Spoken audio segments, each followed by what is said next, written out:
Commissioner Mundo, are we ready to? We have 5 and we're expecting our 6.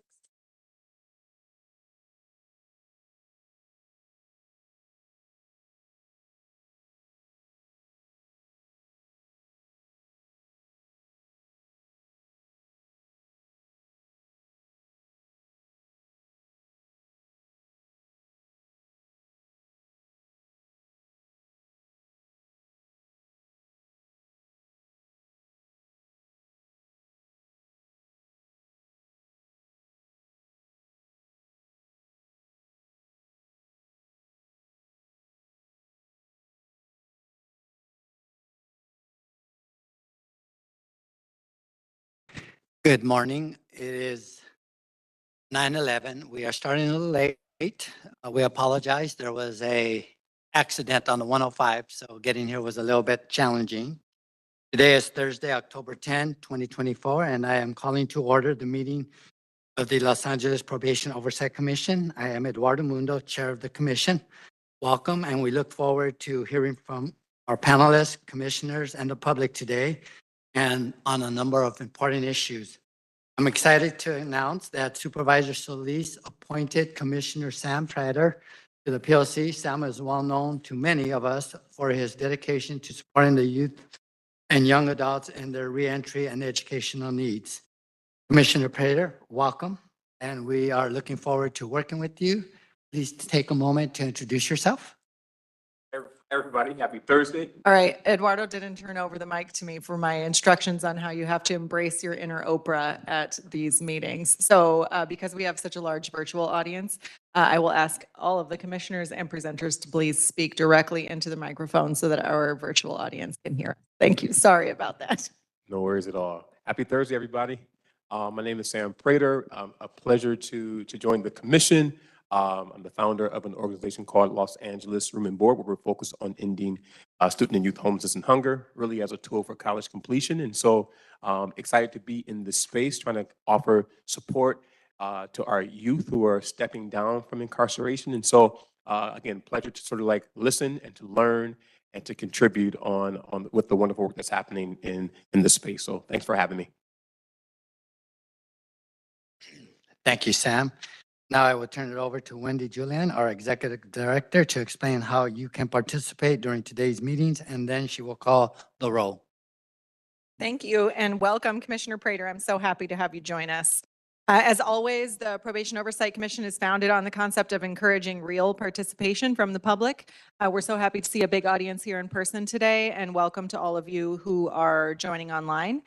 We will provide information about how you can give public comment throughout the meeting, but I'm going to give a general overview of it first. The way it's going to work is that on every item, we will give the presentation if there is any, and then commissioners will make some comments and make a motion if there's any motion to be made. Then we'll take public comment. Then the commissioners will come back for follow-up conversation based on the public comment and take a vote. So in other words, you'll have the opportunity to comment on every item on the agenda before the commissioners take any action. If there are more folks participating here than we have time for on any item, we may restrict the time of each individual comment, but we will play that by ear as we go through the topics, and Chair Mundo will make a decision as we go. Please remember to speak directly into the microphones. That goes for those of you doing public comment in the room as well, because we want to make sure that we can hear you and our virtual audience can hear you clearly. I'd like to follow, for everyone to follow some code of conduct guidelines. Please stop speaking immediately when your time ends. That's a code of conduct for me because I hate interrupting people. Please make sure your public comment relates directly to the subject matter of that item. If it doesn't, you need to hold your comments until the end in general public comment. Please remain respectful of each other and the forum. And if anyone engages in conduct that disrupts the meeting, you're subject to being removed from the meeting. How to participate. If you're here in person, it's very easy. You just stand up and talk into the microphone about the item that we're on. If you joined via WebEx, you need to use the little raise your hand function at the bottom of the page. It's a little picture of a hand. If you're on the phone, you need to dial *3 on your phone, and that will raise your hand in our queue, and we'll be able to call you based on your phone number. Sorry, I'm just watching to see if I'm doing something wrong, but I'm not. No, we're good. Okay. If you have any technical questions or you can't find the hand icon or you have any trouble raising your hand, send a message to Janae in the chat and she will help you. Or you can also send an email to info@poc.lacounty.gov. You can also send your comment in writing. And if you wish for your comment to be anonymous, please indicate that. And all comments we receive before 5 p.m. today will be attached to the agenda so that everyone will be able to read them.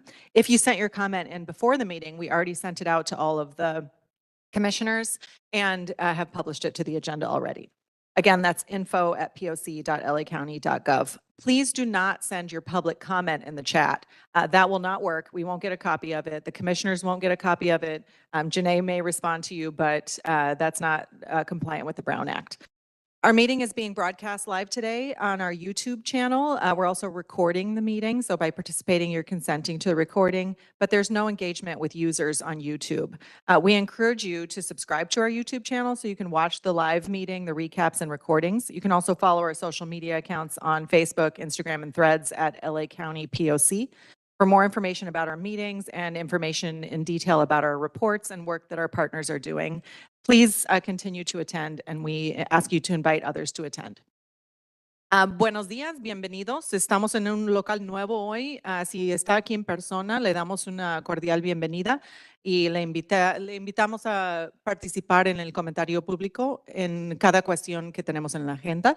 Si está participando virtualmente vía WebEx, puede usar el botoncito de levantar la mano, que es una manita que está ubicado en la parte baja de la página.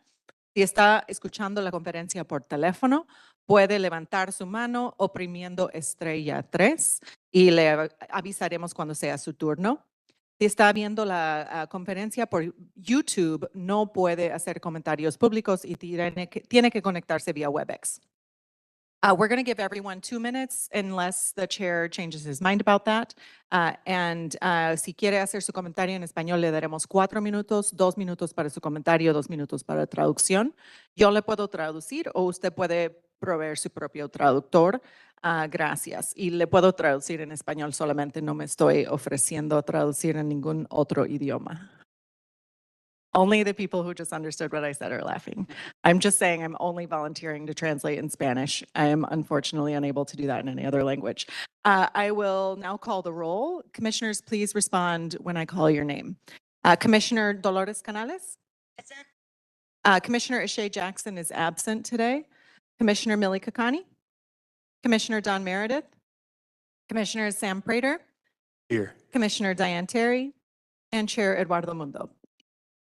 So we have 9 seats on our commission. We have 6 members present, which is a quorum, and 1 member absent, and 2 vacant positions. And with that, Chair Mundo, we have a quorum, and I will turn it over to you. Thank you, Wendy. Let's proceed with item 2, the approval of September 12 meeting minutes.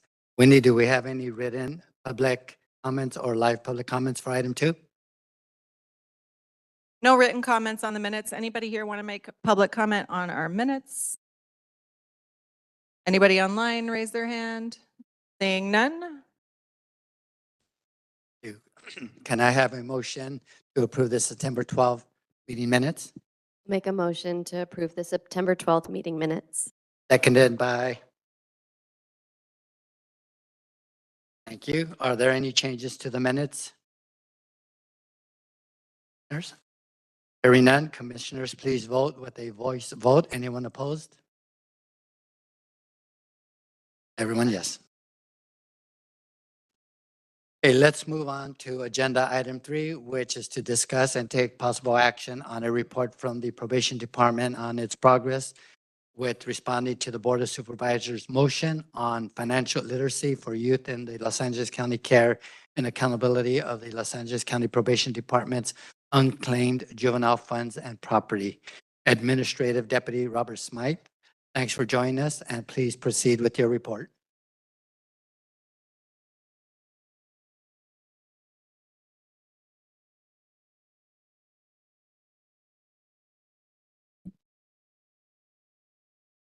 Good morning, Robert Smythe. As Mr. Mundo mentioned, I'm over the administrative services at probation, so it's all the finance, budget, contracts, facilities, IT, and probably a few other things I'm not mentioning. On June 25th, the board passed a motion to advocate for three things: financial literacy training for our youth, banking for our youth, and the return of confiscated funds from those youth. Those are funds confiscated from youth when they're brought in by law enforcement and kept at juvenile hall. So we take everything from them, their clothing, anything in their pockets, that sort of thing. They're issued out juvenile hall clothing, and we tag and bag everything and give the kid the receipt. We issued a response on September 23rd, so I think all of you got a copy of that, and that's a public document, so you can see it on the board's website as well. And that response went through those three areas, and I'm going to go through those three areas. The board motion also required every 30-day report back and an oral report to this group here. But we've done that 30-day report back last week, Monday, I think it was issued, and here I am also for the 30-day oral report. So we'll do that every 30 days, and every 30 days we're basically going to follow the same template. You'll get the 30-day written report, which is basically the same format, and you get an oral report from us also the same format. So ask me any questions you want. Again, I'm going to go through three things: financial literacy, confiscation of funds from youth and the return of those confiscated funds, and banking. So I'll start with financial literacy. We put together a financial literacy program, and we did a lot of research throughout the county and found that a lot of county departments actually do have financial literacy training already in place. Includes Department of Mental Health, Department of Public Social Services, Department of Economic Opportunity. There's some linkage to this POC and some of your support staff. And others I may be forgetting at the moment. The auditor controller and the treasurer tax collector got together, and they put together videos on financial literacy, which are available on their website. So that too is available on all sorts of different topics. So financial literacy is out there, and LACO does some financial literacy training in its classrooms at our facilities. So that's happening as well. And the DMH program involves an outside vendor who happens to be two young men, former foster youth, now adults, who run a financial, how would you say, consulting firm for people who want to learn how to invest. And they do training. That group's called Twinspire. They're teaching at the, and pardon me if I get the acronym wrong, it's foster group homes, SY something, something, something. There's a bunch of initials. But anyway, they do that. I'm going to go out and view what they do next month to see what great things they have, what best practices they have. We have our own program, so we have our own best practices. So I'll get to that now. We have provided financial literacy training to youth 3 times so far. I think 2 of them I sort of hide in my notes here, and I gave you guys my fact sheet, so I hope you have that. 2 of those were provided as a collaboration between the auditor controller, a group called RISE Credit Union, formerly called Southern California Edison Credit Union. They've recently changed their name, and the probation department. So we sat with 2 separate groups of youth at Barry J and asked them, what do you want in terms of financial literacy training? And what do you want in terms of banking? So great groups. I was at both of those. Great group of kids. They asked great questions. So that was our first foray into financial literacy training. We also asked kids at Dorothy Kirby Center, while we were teaching another program, we asked them, what would you like to hear? What topics do you want? So the 3 main topics they wanted to know is how to start a business, how to invest, and how do I establish or restore my credit rating? And I was very impressed that they actually knew at their age what a credit rating was, because I didn't know that when I was 16, 17, 18 years old. So good for them.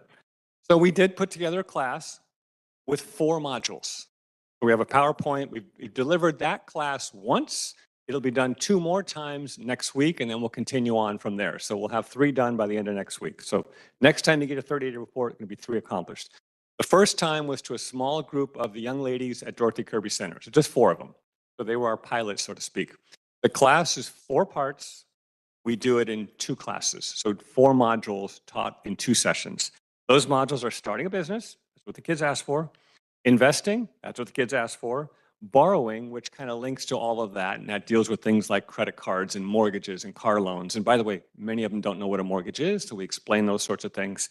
And the last one, we do sort of a catch-all about the basics of the economic system and also some behaviors that are keys to financial success. One of those big behaviors is controlling impulsivity. And we talk about what that is. If I don't try to talk down to anyone. I try to talk in words that we all understand, plain language as we call it. So if I use words like impulsivity or mortgage, I explain what those are. And I want to say that I used to teach at a university. I gave that up a couple of years ago. But I would talk like this at the university to these kids. And one day a young lady raised her hand and said, "You keep using that word mortgage. What is that?" And just like the light bulb went off in my head. So I try to explain things and not assume that these young people understand every word, just like I didn't understand when I was their age. I didn't know what a mortgage was. I never thought I'd have a mortgage. So anyway, so that's where we're going with this. A few things we focus on, things like that they don't think about, like cash flow. Cash flow is key to your life. Cash flow is key to your business if you own a business. You don't have cash, you can have great ideas and great customers. But if you don't have cash, you're bankrupt. You can't pay your bills, your vendors won't pay you. We all remember the store Mervyn's? Mervyn's is out of business. Why? They couldn't sustain their cash flow. They incurred a bunch of debt. They couldn't pay the debt. Basically, their business was repossessed by their owner, by the stockholders. So just like you'd have your own car or house repossessed, if you didn't pay your car note or your mortgage. So we talk about things like that. Back to my days of teaching, a young lady also asked me, "I want to start a Subway franchise. What does that take? What do you think?" And she gave me all her ideas of what she's going to. Sounds great. What about cash flow? What are your costs? What are your fixed costs? What are your variable costs? What does that mean? Fixed costs, costs that don't change. You're going to pay them no matter what. Variable costs, costs that change with every unit of service provided. So we talk about all that stuff. What's it going to take? How much cash you need in the bank? And then we talk to the kids. What kind of business do you want to be in? And we get all kinds of ideas from it. So it was great. The kids asked great questions. So starting a business was the first one, focusing on things like cash flow, and I gave you some ideas in the fact sheet. Investing. I used to tell the kids at USC, sorry for the UCLA people. I used to tell the kids at USC, "I'm going to tell you next week the most important thing you'll ever learn in college, but you got to come next week to hear it." And it was about compounding. I used to call it the beauty of compounding interest. And with the kids at Dorothy Kirby and the kids at USC, I'd say it's like a snowball rolling downhill. It gets bigger and bigger as it rolls. And that's what happens to your investments. But you have to have a long-term frame of thinking. For all of our union friends here, if you're in the 457 plan, long-term thinking, you better be in. If you're not in, we're going to talk. It's your 4% match. All right, so it's those sorts of things that we talk about with the kids. And the kids love it because they realize we're here for them.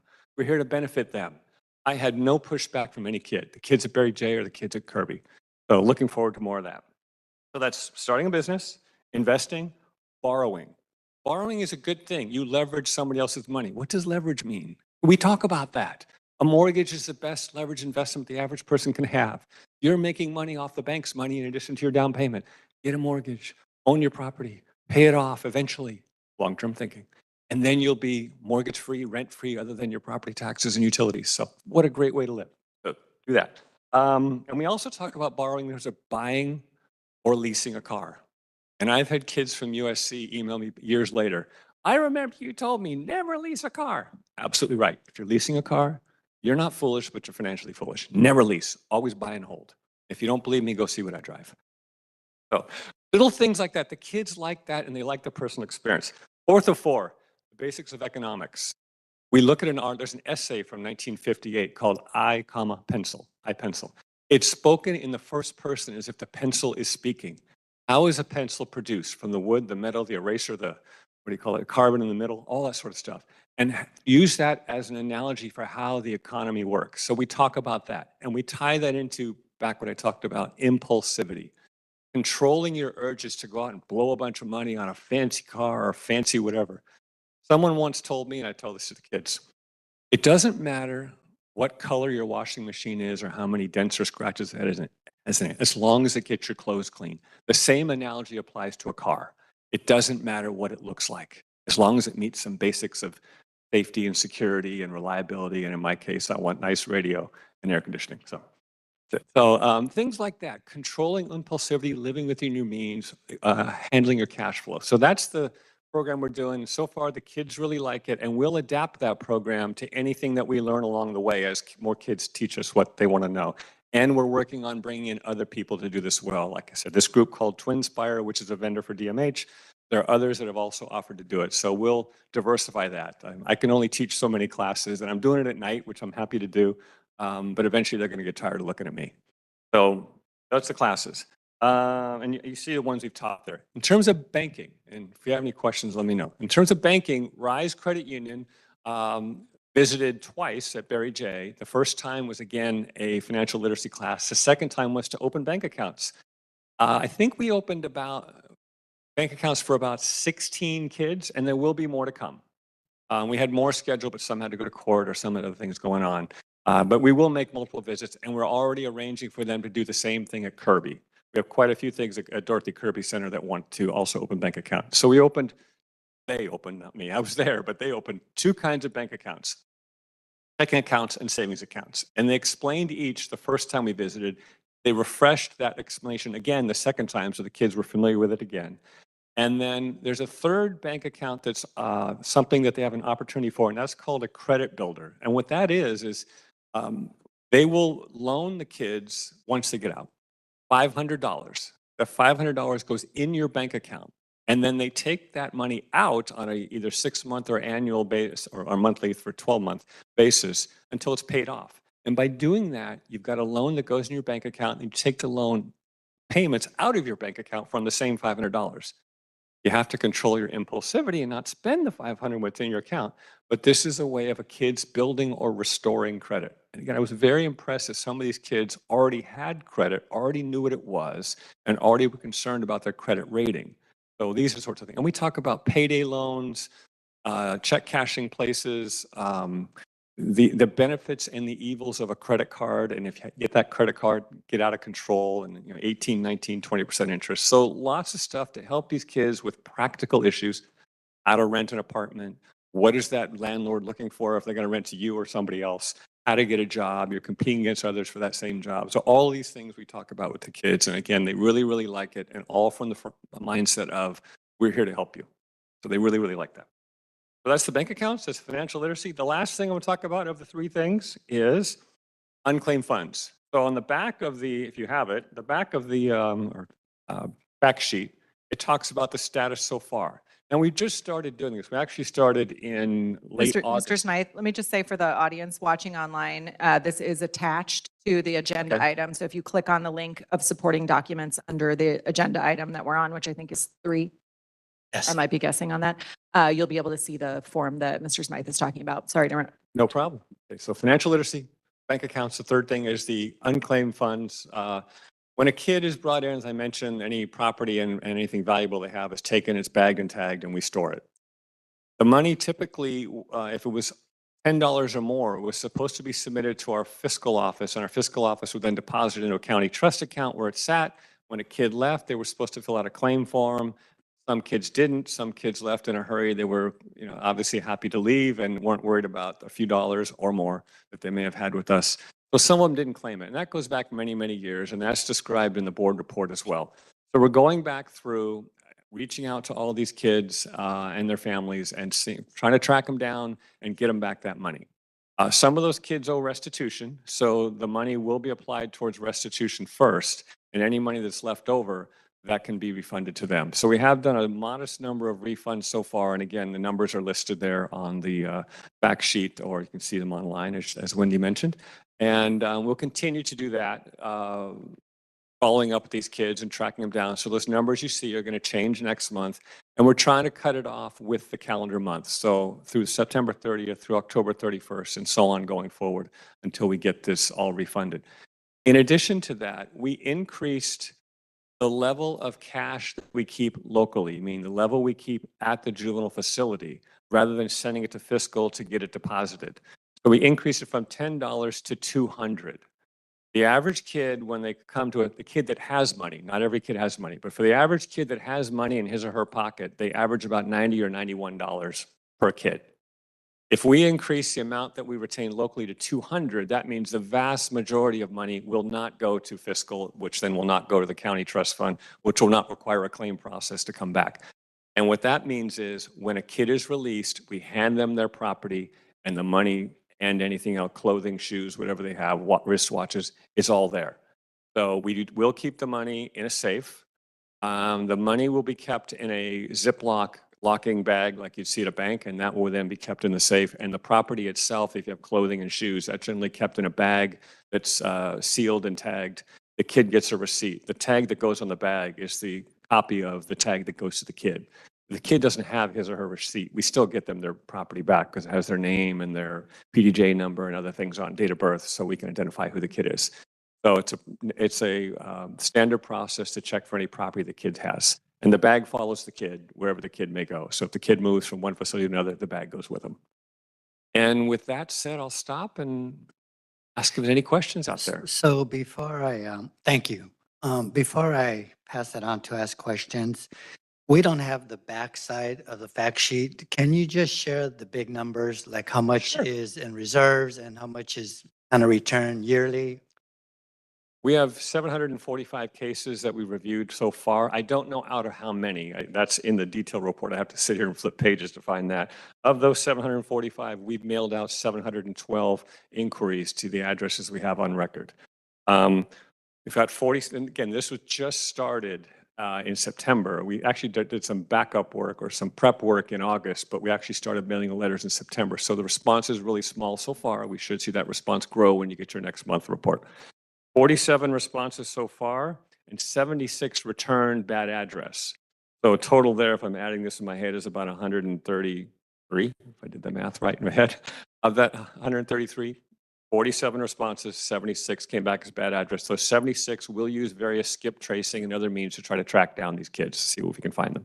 I'm not saying we're going to find them all, but we'll try.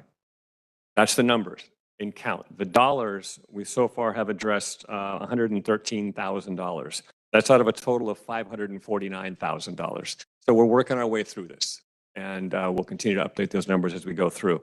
All those amounts, amount owed to youth out of that is I'm going to round it off, $80,000, and the amount that'll go to restitution is about $33,000. That adds up to the total of 113. And the funds dispersed so far, $2,170 dispersed to the kids so far, and $8,814 to restitution so far. That's where we're at. You do have the copy of it. It's on the back page of the board report, not on the flip side of the Okay, fact sheet. yeah, you know what you see on the board report is the same thing on the fact Yes. sheet. I wrote them Sorry. both, so I made them look Thank the you. same. So, Thank you. no point in reinventing the wheel. Thank you. Commissioners, questions, comments? I Commissioner do. Prater. Thank you for your report. Just wanted to kind of give comment about the evaluation of the current DMH vendor, TwinSpire.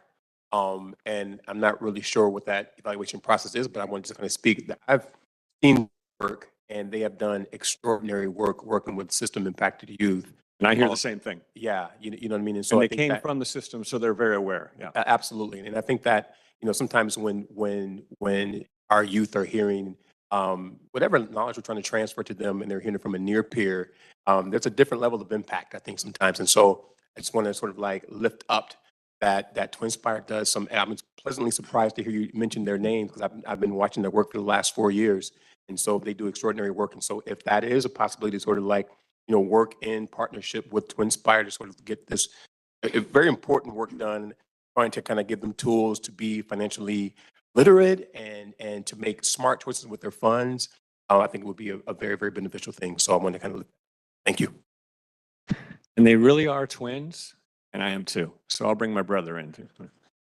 Commissioner Kakani? Thank you. Just a few questions. First, you said that you have made visits to Kirby and Barry J. Is there an intention to be in other facilities? Absolutely. Okay, and what's the timeline for that? We don't have that scheduled yet. We're arranging it because to do the bank accounts, we have to get identifying information for each kid. Most kids aren't there with a driver's license, social security card. So we look up those things. If we can't find a valid government ID, the credit union allows us to use any sort of document that we have in our possession at probation, like a court document that shows the kid's name and date of birth. So what we do on every kid, we prepare a packet.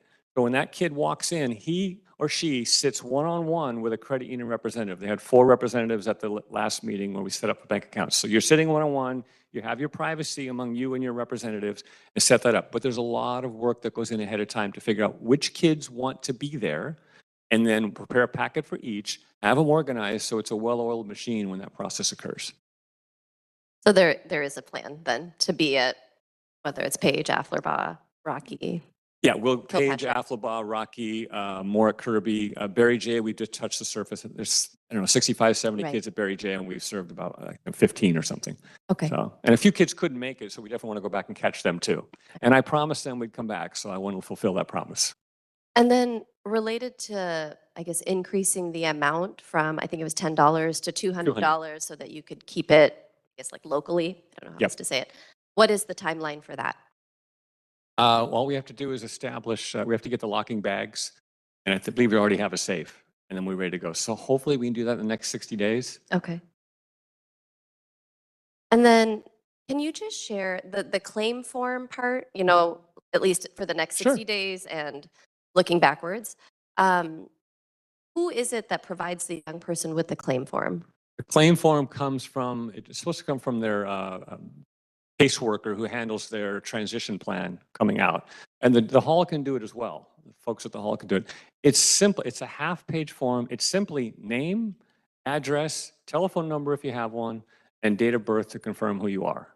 And that's it. It's So very, have you- very small. I don't know if there's any like training or follow-up, or if it's like a form that can be provided to the public defenders who might have contact with their clients, or just curious what the process is of ensuring that more folks have access to the claim form so that they can then make sure that the young folks have access to the claim form. We met with the public safety cluster, the public safety deputies of the board, and one of the concerns they had was that the form is too complex. It's really not. But that's okay. I think what their intent was, someone needs to help this kid. The kid is not thinking about a claim form. All he or she is thinking about is, hey, I'm I want to looking. go home. They're ready to go home. Right. So we want to make sure that claim form gets to that kid so he or she understands, hey, remember when you came in, we took this property from you, we want to give it back to you. We don't want to store it, and we, of course, we want you to have back what's rightfully yours. So we'll definitely help the kid, and that's one of the things we write about in our report back to the board. The summary doesn't have that in it, the fact sheet, but the detailed report from the board talks specifically about what you're asking. It's helping that kid, holding his or her hand, so to speak, to get him or her back their property. Right, but as you said, the form is quite simple, so it's not, like, who is the "we"? Is it just that one probation officer who is their assigned caseworker who is facilitating that? Or is there a way to ensure that more people understand what this form is, what's on the form, so that there are more people who can check in with that young person to make sure that they filled it out? We can certainly make sure that we circulate the information to our juvenile hall and camp folks. Kids get released from different places, Right. generally from juvenile hall, but sometimes they get released directly from camp. But we'll make sure that as part of that discharge process, they're very aware that to make sure that, you know, there's certain things they have to do as the exit occurs. And one of those things should be walking this kid through that claim form and not handing him or her a piece of paper and walking away, but standing there or sitting there while the kid fills it. Literally, I mean, it's 30 seconds to fill it out. And then making sure that form results in the swap of the property. And that form typically would go to fiscal, would then initiate with the auditor controller to have a check cut to be mailed to the kid at whatever address the kid gives. That could take 3 or 4 weeks later by the time it goes through all those processes. This way, the kid gets his or her property immediately. They typically get their clothing property immediately. It's the money part they Right. weren't getting. So that And claim form is to get their money back. Right, I got all that. So Yeah. just, is there any intention to potentially work with defense counsel so that they can also check in with their clients to make Yeah. sure that they're filling out We can this check form with the public defender to make sure they're aware. But remember, they won't need that form in if the 60 money days? is held locally. Right. Because we're literally handing you your bag, you sign to say, I got it. I understand. I'm just Yeah. like looking at the numbers, right? And just, Yeah. I mean, what was it, 23, 24, where you had $21,000 that were accumulated, right? And we're almost, just over the last 7 Yeah. years, it was over $83,000 that you all have kind of, I mean, whatever that coffer has increased by, which, so just ensuring that as many people as possible have access to this form or know that it exists, and ensuring that young people fill it out feels really The important. and greater urgent. clarity and transparency, the better. Thank you. Commission. Just repeat for me again, the information you collect on that half form, you said the name, date of birth, what else? The claim form, I think it's name, address, a telephone number if they have one, and name, date of birth, and address. And- Where do you want this check mailed? Because I go back to the process. When we were depositing all that money into the county trust fund and then you have to claim it back again, there's no way to give the kid cash and there's no way to hand the kid a check immediately. That's what the board asked for. And we wrote back in our report and said, politely, we can't do that. We even looked at things like Zelle and Venmo. We can't do that either. You can't link the county's bank account to Zelle or Venmo. But we continue to explore creative ways of getting the kid their money back. We worked with the auditor controller in detail on this report. All the departments are mentioned in that report that we had interaction with. What do you do for all sorts of things, whether it's a check or financial literacy? So we want to get the kid back their money. There's no reason to write a check if we've still got their cash. We hand it to them when they get their property back. Yeah, I And did guess that answer your question? I'm not sure. yeah, no, I just got, yeah, you are. I guess the question I'm having, I'm looking at 712 letters were mailed. So far. 76 of them were returned. So I'm looking at that return rate. It looks like that you may not be able to get, that might not improve substantially, right? And then 47 responses. I'm wondering, are you collecting also email addresses? I'm imagining when folks, you know, when they return home, they may be moving, people's addresses may change, and so the information that you collect in that form could very well change, right? Which may explain why 76 letters are returned. Are you also sort of like notifying youth via email? I mean, that seems to be more stationary, more permanent, right, than a physical address. And so are they also notified electronically to say, hey, we're trying to reach out to you and to return property or funds to you? Have that happened as well? I don't know if we collect email addresses as part of the kids' BJ. Might be a good idea. I think That's something we'll look at it. And may not be a legal issue at all, but I'll check. And also if there's some legal issue about collecting email addresses as well. And whether this seems much more efficient to kind of also use an email address, because I know that they check their emails, rather often, right? And so if the physical email address seems to be a bit of a challenge, I think perhaps adding an email address or line on that simple form might help alleviate some of the non-response or return response. Thank you. And we don't want to be stuck in the analog age either. We want to be modern and keep up with the kids as the kids keep up with technology, for sure. Commissioner Terry?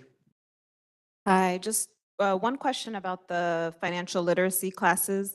When the youth get their bank accounts open, will they have access while they're in the facility to check their accounts online, kind of as part of their education around their finances? I can speak to Barry J. That's the one we've done it so far. And there's a coordinator there who will provide access to them online, a controlled access from a certain laptop or a certain cell phone. That was another one of the stumbling blocks. We made sure that's in a controlled area where the kid only has access to that and can't use that laptop or cell phone for some other purpose. So yes, they will. They will not get their debit cards. We're asking them, where do you want your debit card to go? Because they can get a debit card. Some of the kids did not have an address to give to us, so they used the address of Barry J. Nighter. Again, we haven't been to the other facilities yet for the banking part. For those kids, Rise Credit Union is going to withhold the debit card, and either we will go get all those debit cards and hold them for the kid, because we don't want it mailed to Barry J and potentially get lost in the mail, so to speak. So the kids were told that in advance. You won't get your debit card right away. We can send it to your address if you want. We can give it to your parent if you want, or we'll hold it back. But what Rise said is for those who use the address of Barry J, they will flag that address and they will hold them back, and probation can go get those if that's what the kid wants. But we won't let the kid have his debit card in the living unit because you never know where it's going to end up. And then just my last question, going to the release of funds, are families involved in the process? So are families notified about the funds, and is there a way to just work with the families? If we don't get a response by mail or we get a bad address, we're going to try to track them down. So if there's a parent or guardian that we can work with, certainly we'll do that. And we'll notify the kid also, if we can find the kid. The other gentleman mentioned, we're not having so far a lot of success with the addresses. And that could be maybe we send out the older addresses first. I'm not sure. The more current residents would have a more current address. So yes, we'll work with the family as long as that family is in some way a guardian for that youth. Yeah, because and I'm trying to understand the process. If someone's under 18, can it be released to their family? Does it have to wait until the youth is released? The family can't access the funds before then? It can be with the kid's permission. The kid is assigning a password when we open the bank accounts. They're given a password saying, don't forget it. Don't tell anybody. No, I'm sorry. I'm talking about the confiscated. Oh, yeah, because I'm property. like if someone under 18 has their stuff confiscated, but their families are there, they're visiting, Does Yeah. it have to wait until they're released? It can be given to a legal guardian or parent. It does not have to wait until they're released, because some kids do want their items given to their parents. They may have, you know, an iPhone or a pair of Air Jordan shoes or something, and they'll tell their mom, take this, we can give it to them. And we'd prefer that because we don't want to store it. It takes up a lot of space. Just one last question. Wondering if any of the communication that you all are sending out is also in Spanish? I don't know. We typically do send it out in both English and Spanish, but I will check. Yeah, I think that confirmation would be helpful. Yep. Commissioner Meredith? Okay. Well, thank you. Wendy, do we have any written or live public comments for item 3? Well, I don't believe we had any written public comments on item 3. I'm looking at Janae for confirmation. Any public comments on financial literacy and the return of confiscated funds just on this issue? And you can come up to the podium if you're here in public, in person. And you'll see me if back you're in a month. online, use the raise your hand function or press *3. Again, if you're watching on YouTube, there's not a way to make public comment. You need to sign in on WebEx. In order to do that, you go to our agenda. So go to poc.lacounty.gov, click on meetings and agenda, and the link to the WebEx is at the top of the agenda. You'll have 2 minutes and you can begin, although I don't know where the timer is going to be happening. I think Jennifer is doing the timer over here. So please begin. Hi, I'm Ms. Tyson. I am the supervisor with SEIU Bargaining Unit 702. And I think that every human being that has a clear understanding and working knowledge could benefit from a financial literacy program. I think this is an amazing program. We've had it in different ways, but to come in and be more direct and clear and structured, I think it'll benefit our population for sure, right? However, one of my concerns is the behavior. How do you make sure the kids that are interested in really want this knowledge can get it when you have kids acting out? For example, you take this program to LP, how many kids are really receptive of getting this program? How can they get it? If kids are acting out, there's no accountability for their behavior, staffing is very seriously low. How do we get this information to them? The kids are aware that there's no consequences, and you have 10 kids in the day room. 6 may really be interested in this program. They really need it. Their parents are struggling. They need the knowledge, right, to break the generational curses. How do we guarantee that they get the program? It feels like you have suits saying, oh, what an important program, let's do it. But what the reality is, these programs are very difficult to make sure to push through in our halls, in our facilities, when there's no structure, there's no accountability for their behavior. I just want you guys to make it make sense. Because it kind of feels like people are sitting in a bubble. Like, oh yeah, of course this is an amazing program. But what are we going to do to make sure it happens when you don't have staffing? There's no accountability for negative behavior. I just want us to come back to earth and be realistic about the expectations. And again, as a supervisor, we are going on 3 years without a contract.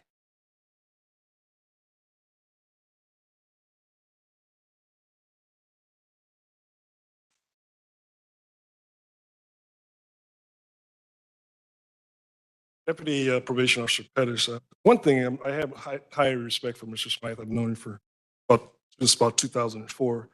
But we tend to agree on a couple of things. And one is that you cannot teach financial literacy. Probation knows when a minor is released. I say just make it part of the release process. Go through IDC and the process. The guy that slept, let him get his money back. This accumulation of $549,170, this comes over a period of 20 years. Mr. Smythe has a background in probation. He has for being a college professor. He has a background auditor controller. Why does the county steal $549,000 from the minors that we're supposed to be taking care of? Now I want to turn around and say, okay, now we want to teach them financial literacy after we steal $500,000 from them. This plan would work at headquarters, which is about 1.7 miles away from Los Padrinos. At headquarters, Mr. Smythe could email 10 people. They show up in the conference room, get something done. At Los Padrinos, you can't call it unexpected. The kids basically have said, we run this. At headquarters, you have order. There's a system in there. At Los Padrinos, there's no structure. Headquarters, you respect authority. what's happening at the halls, they don't respect the authority of the officer. You can't get a lot done. We had a superintendent who walked in and said she was a superintendent and they assaulted her. They don't care about a title. They really don't. We've had the commissioners go out and see what's going on at these facilities. At headquarters, you got something to lose. You might lose your job, something like that. At the halls, you have nothing to lose. Administration rewards bad behavior. If there's an escape, assault, dropping drugs, those all for those involved. Well, what about the kids in the other unit doing what they're supposed to do? And they're sending the pizzas go to the people who are acting up. That's your time. Thank you, Mr. Pettis. Morning, Isabella. Before we continue, please be mindful that we are on item number 3, which is the funding and the return of funds.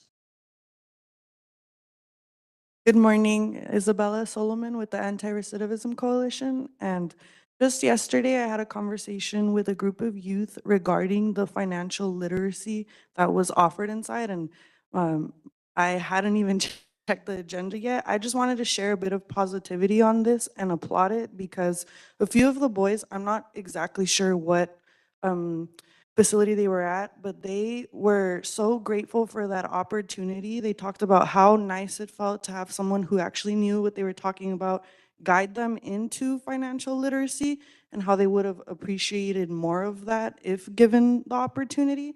So I just thought it was important to share how much they appreciated it and how well of a program, at least for their experience was, and how hopefully we could see more of that. Thank you very much.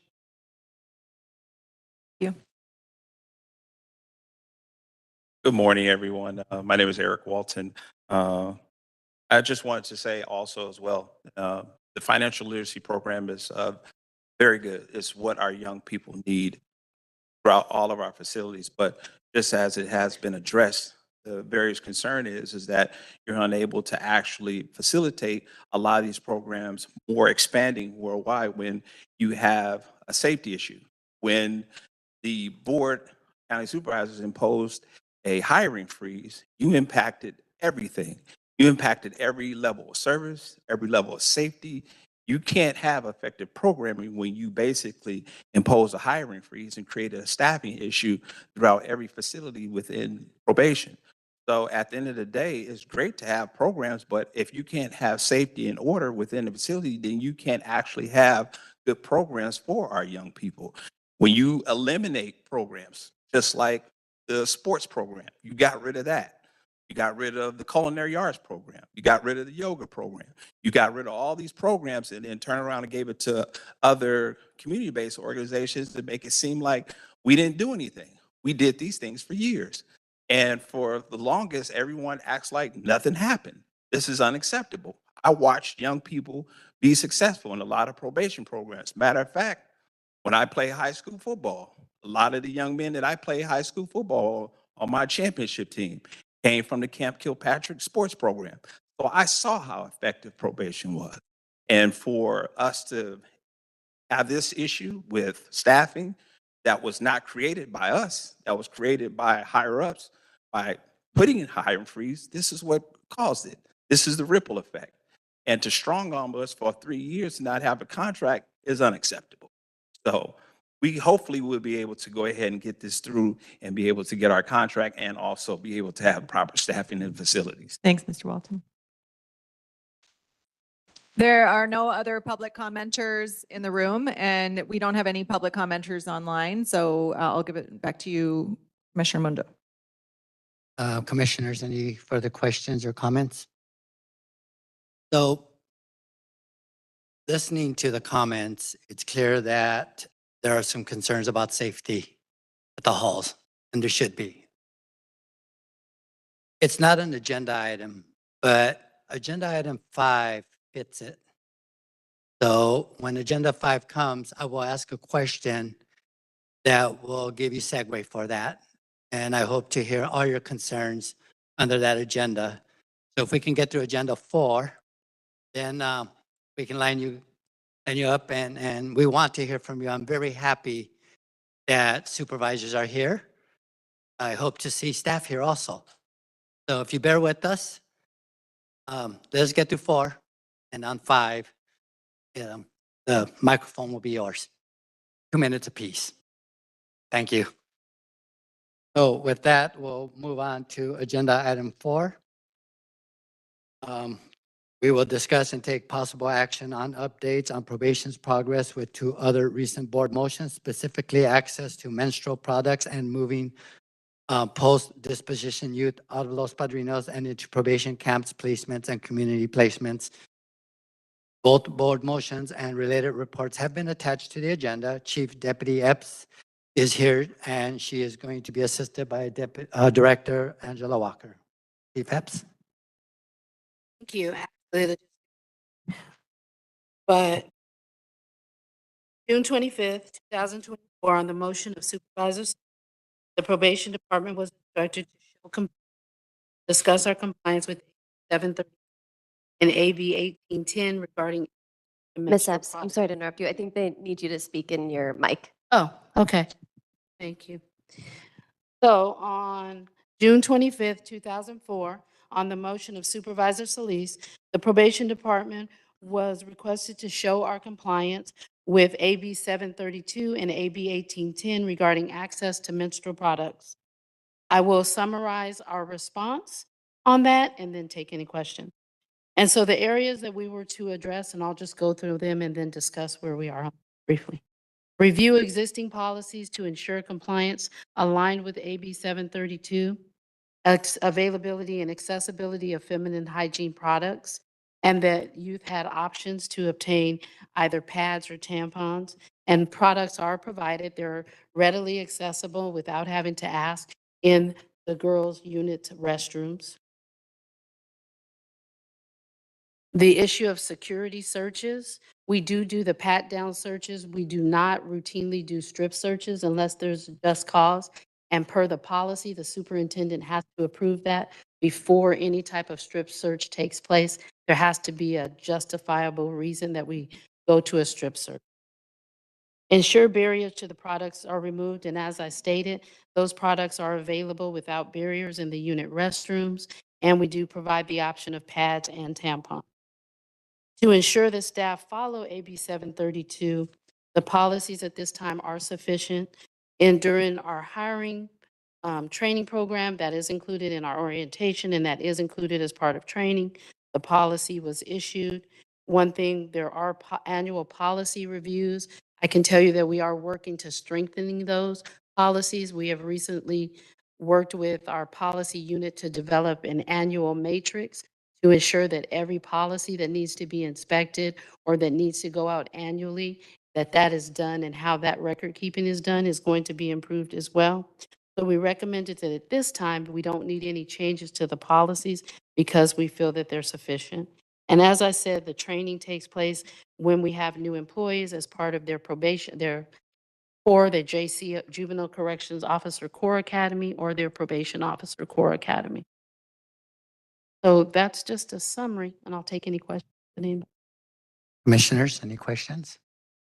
Concerns? Comments? Okay, seeing none. Wendy, do we have any public comment? I don't believe we have any written public comment on this item. We did have 2 hands up on the last item, and we'll call on them to make public comment. Sorry, WebEx changes the interface every time we use it, and I apologize for that. So we will allow those 2 public commenters. Also, if there's anyone in the room who'd like to make public comment on this specific issue of access to menstrual products or the expediting transfers of post-disposition youth out of transfer is the wrong word to use. Movement. It's the same. Oh, did you just do the report on menstrual products? Do you want to have Ms. Epps do the reports on both? Actually, Senior Director Walker's doing the report to update on expediting the transfer. It's under one agenda item, so let's go. That sounds better. Thank you for correcting me. Ms. Walker, you're welcome to join at the podium or up here at the table, whichever you prefer.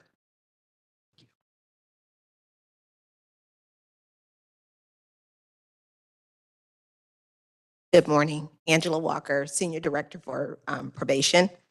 And I'll be giving the update on the Speeding Up Youth Movement out of Los Padrinos board motion The motion was filed on, the motion was made by the board on July 23rd, 2024 by Supervisors Hahn and Solis. The motion directed the probation department to work with identified partners to analyze the information related to youth ordered to community-based suitable placement, the Dorothy Kirby Center, probation camp, and secure youth treatment facility to determine the average length of time that they remain in Los Padrinos following the court order, the percentage of youth whose transfers exceeded 3 days, and also to look at the reasons for the delays. We were also to make recommendations and on how to improve the efficiency of the transfers and report back in 60 days. So probation worked with the Department of Youth Development, Department of Mental Health, the Department of Health Services, the Public Defender, and the alternate Public Defender. So we convened a meeting and discussed the process that is related to transfer of youth, the things that occur for each agency before the youth are transferred to their final disposition facility. We discussed alternatives that could be implemented to help make that process more efficient. We drafted a response, communicated via email and telephone calls to fine-tune input from each of these agencies, and submitted our final response on September 23rd. So the time frame that was looked at was July 1st, 2023 through August 31st, 2024. And during that time period, there were 842 youth that were ordered out of home dispositions. Those dispositions that I mentioned, the community-based suitable placement, Dorothy Kirby Center, probation camp, and secure youth treatment facility. And of the 842, 393 were ordered suitable placement, 153 were ordered Dorothy Kirby Center, 235 ordered probation camp, and 61 ordered secure youth treatment facility. From the data, we found that the average length of stay for those ordered suitable placement was 5.3 days, 15 days for those ordered Dorothy Kirby Center, 8 days for those ordered probation camp, and 0 for those ordered secure youth treatment facility. So the youth that are ordered secure youth treatment facility are normally transferred to that facility following their court order. The reasons for the delays for suitable placement we found were challenges with finding placement for hard to place youth. So sometimes their offense makes it more difficult. There's limited places for them to go. Youth that are, excuse me, youth that are being replaced. So a youth that has had a placement prior order and they're being replaced to a different facility. And when the court orders a specific placement. For Dorothy Kirby Center, the main reason for the delay where we found was the capacity at the facility. So when the time of the order, the facility was at capacity, so there was no additional bed space at the time. And for probation camp, the highest reason for delay was medical. They were being held for medical reasons, and then the camp assessment unit staffing. So we submitted recommendations in the board response, and with the collaborative input, we decided that contacting the attorney of record for youth refusing to participate in any portion of the clearance process, including medical, to help facilitate engagement of the youth through the post-dispositional clearance process would be beneficial. And although refusal of the youth did not show as one of the reasons for delay, we knew that it was a reason, but we did not capture it in our data. So we are going to refine how we capture that information, and it usually is related to medical, where youth may refuse to participate in some portion of the medical procedure. So Health Services is now going to provide that with their information that's given to probation staff so that we can track that more efficiently. Transporting youth to camp with outside medical appointments scheduled 4 or more days from the court order. That's another recommendation. So prior to this conversation, we would hold youth in juvenile hall that had medical appointments within a week. So our camp facility does have the capacity to bring the youth back down for medical appointments.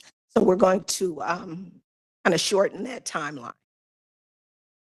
Cross-training staff in our camp headquarters assessment unit to increase capacity for completing clearances, commencing on September 26th. So part of our issue was we had staff that were unavailable in our camp headquarters unit, which delayed some of the assessments being done. So we have now, on September 26th, we cross-trained some additional staff. So we should be able to, which is going to increase our capacity for doing the assessment. Relocating camp headquarters staff to Los Padrinos Juvenile Hall to expedite the assessment process. So we have, as of October 7th, we have assigned a staff from camp headquarters staff to be on site at Los Padrinos daily. They're currently housed at our Berry J facility. So having them on site should increase efficiency as well. Continue health services process of completing a portion of their medical clearance once the youth arrive at a camp facility or Dorothy Kirby Center. This had already been implemented on September 12th by health services. So things such as immunizations, they're able to go ahead and let the youth transfer to their final facility and then complete those processes once at the camp facility or Dorothy Kirby Center. And prior to this, they were holding them back at Los Padrinos. So far to date, we have cross-trained our camp headquarters staff. We've relocated a staff to Los Padrinos on a daily basis from camp headquarters. And we have reached out to reconvene the group of partner agencies to further discuss implementation of the other strategy. And that is the summary. Any questions? Questions or concerns, commissioners? Commissioner Kokani? Thanks. Just one question. Wondering if I know that this report back, I think you said was provided on, was it August 23rd? No, September 23rd. Oh, September. So there hasn't been a ton of time to see if there's been an impact on the average number of days that a young person is waiting for transfer. Is that fair to say? Okay. I just wanted to know if there had been any change given the implementation of cross-training, movement of staff, but it's probably too early to tell. Yes, too early. So I have a question.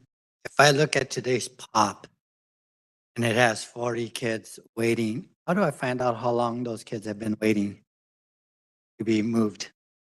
We would have to evaluate each youth to find out when the court order was made. So that's not being tracked daily. There's not like a little tracking that just kind of adds it up and you look at it and say, okay, youth so-and-so has been here 30 days, 20 days. Yes, camp headquarters keeps that data because they communicate with the partner agencies that are involved in the clearance process on a daily basis. So there is a daily sheet that is circulated between the agencies. So that's circulated and that would tell me that Youth Johnson has been waiting 10 days and it's followed by Youth Lopez who's been waiting 14 days. I believe camp headquarters could give that data daily. Ms. Epps? There's also a requirement. So if someone gets ordered into short-term treatment, you have to every 14 days report the kid's status. We did a referral. This referral was accepted, not accepted. We have a pending delivery date, and you have to justify. I believe it's the same unless there's a different process here in LA County, which they're pretty much the same, to notify the court whenever there's an order for suitable place, be it residential treatment, patient, be it camp, or be it like a short-term treatment program. You have to notify every 14 days for pending delivery and justification why the delivery was. Yes, it's for camp as well. So the 15-day 15-day review. reports are tracked also. Yes. Commissioner Prater?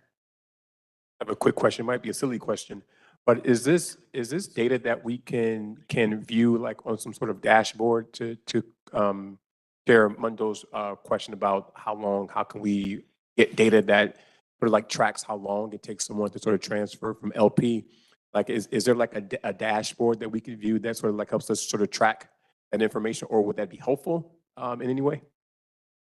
That would be great. We don't have a dashboard, but we do have the data being tracked, and it's not something that is available now. Well, I think it is being reported back to the board regularly as a part of this board motion. Yes, I mean, you reported it once, and you have to Yes. report it again in the board motion. So we will be getting, it's not as timely as I think what you're asking for in terms of like a regular update, but we should be getting another update about the, I don't want to misspeak, Ms. Walker.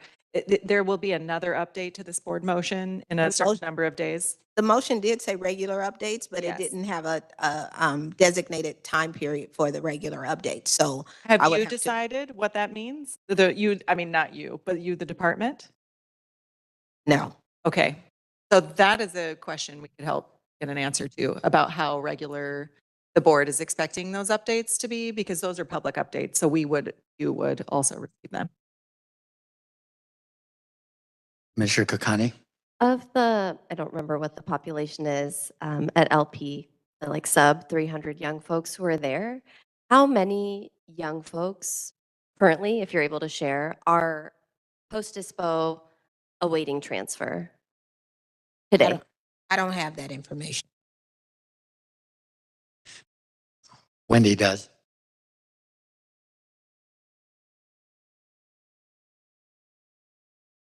$18? I think it's 18 waiting for placement or return. 18 awaiting placement. I may be off. There were 6 new orders, and I want to say 2 awaiting return to camp. Like I said, I'm just going from memory. And this is the numbers yesterday. And this morning when I checked, the pop is 272 LP. I'll just say that's striking Deputy Chief Epps's memory, because I am looking at the numbers and every number that she said is correct. Commissioner Terry? Are some of those who are awaiting placement, is it because of the placement challenges? I think that was one of the categories you said, nowhere to go for some of those young people. So I said that there's challenges with finding placement sometimes with the youth that are, their disposition is for certain offenses, or youth that have been to multiple placements. So they're being interviewed by, several facilities to determine where they would be best served. I don't know if that's any of the population that is there today.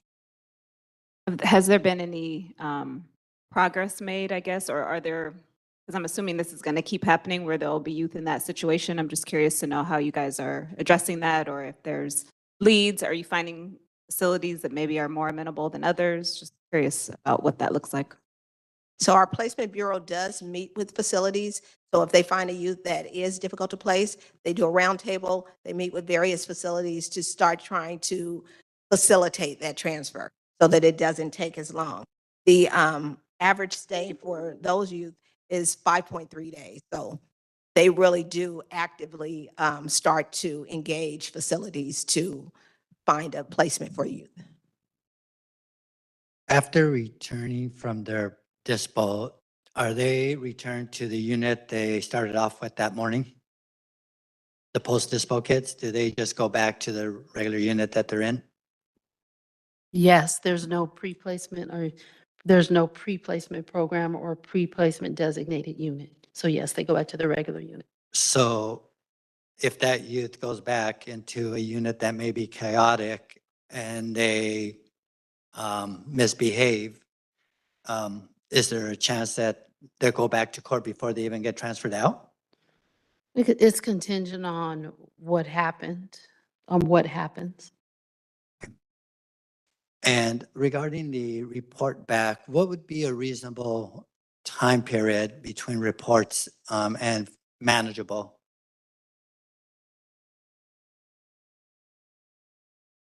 I think in order to really see if there's an impact with the strategies that we recommended, we wouldn't want to go back before 60 days, but I don't know what the department would decide to do, or if the board will direct us to come back before Yeah, that time. I'm just thinking about capacity and ability. I mean, if you, because ideally, the quicker the turnaround is, the better monitoring there is. But if you're not able to do it every 2 weeks, every 3 weeks, every 4 weeks, it would be nice to know what a reasonable expectation would be. And to set one, I'm surprised it hasn't been set. So just to say, okay, we can do this. This is rolling.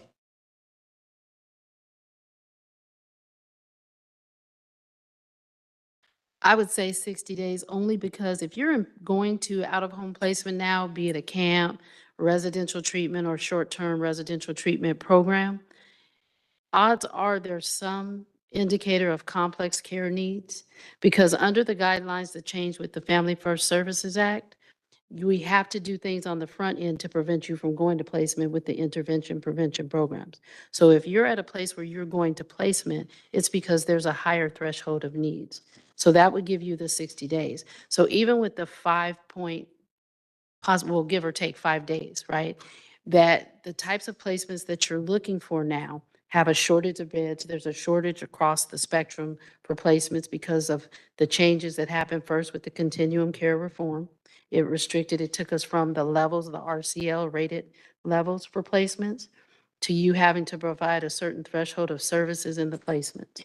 And so when FSP came, now you have to have a certain baseline of services to address those needs and have it staffed a certain way. So if you're going to placement, it's an issue of beds. It's an issue now of finding the suitable services. Every placement kid has to go through what's called a qualified individual. That person or entity has to be outside of the department. They have to confirm that this youth is eligible and suitable to go to care on that same level. So I would say it's 60 days because of those things that are involved. The last thing I'll finish on is there are also some things where if there you meet a certain threshold of care, you're eligible for what's called a 1-to-1 placement or a 2-to-1 placement.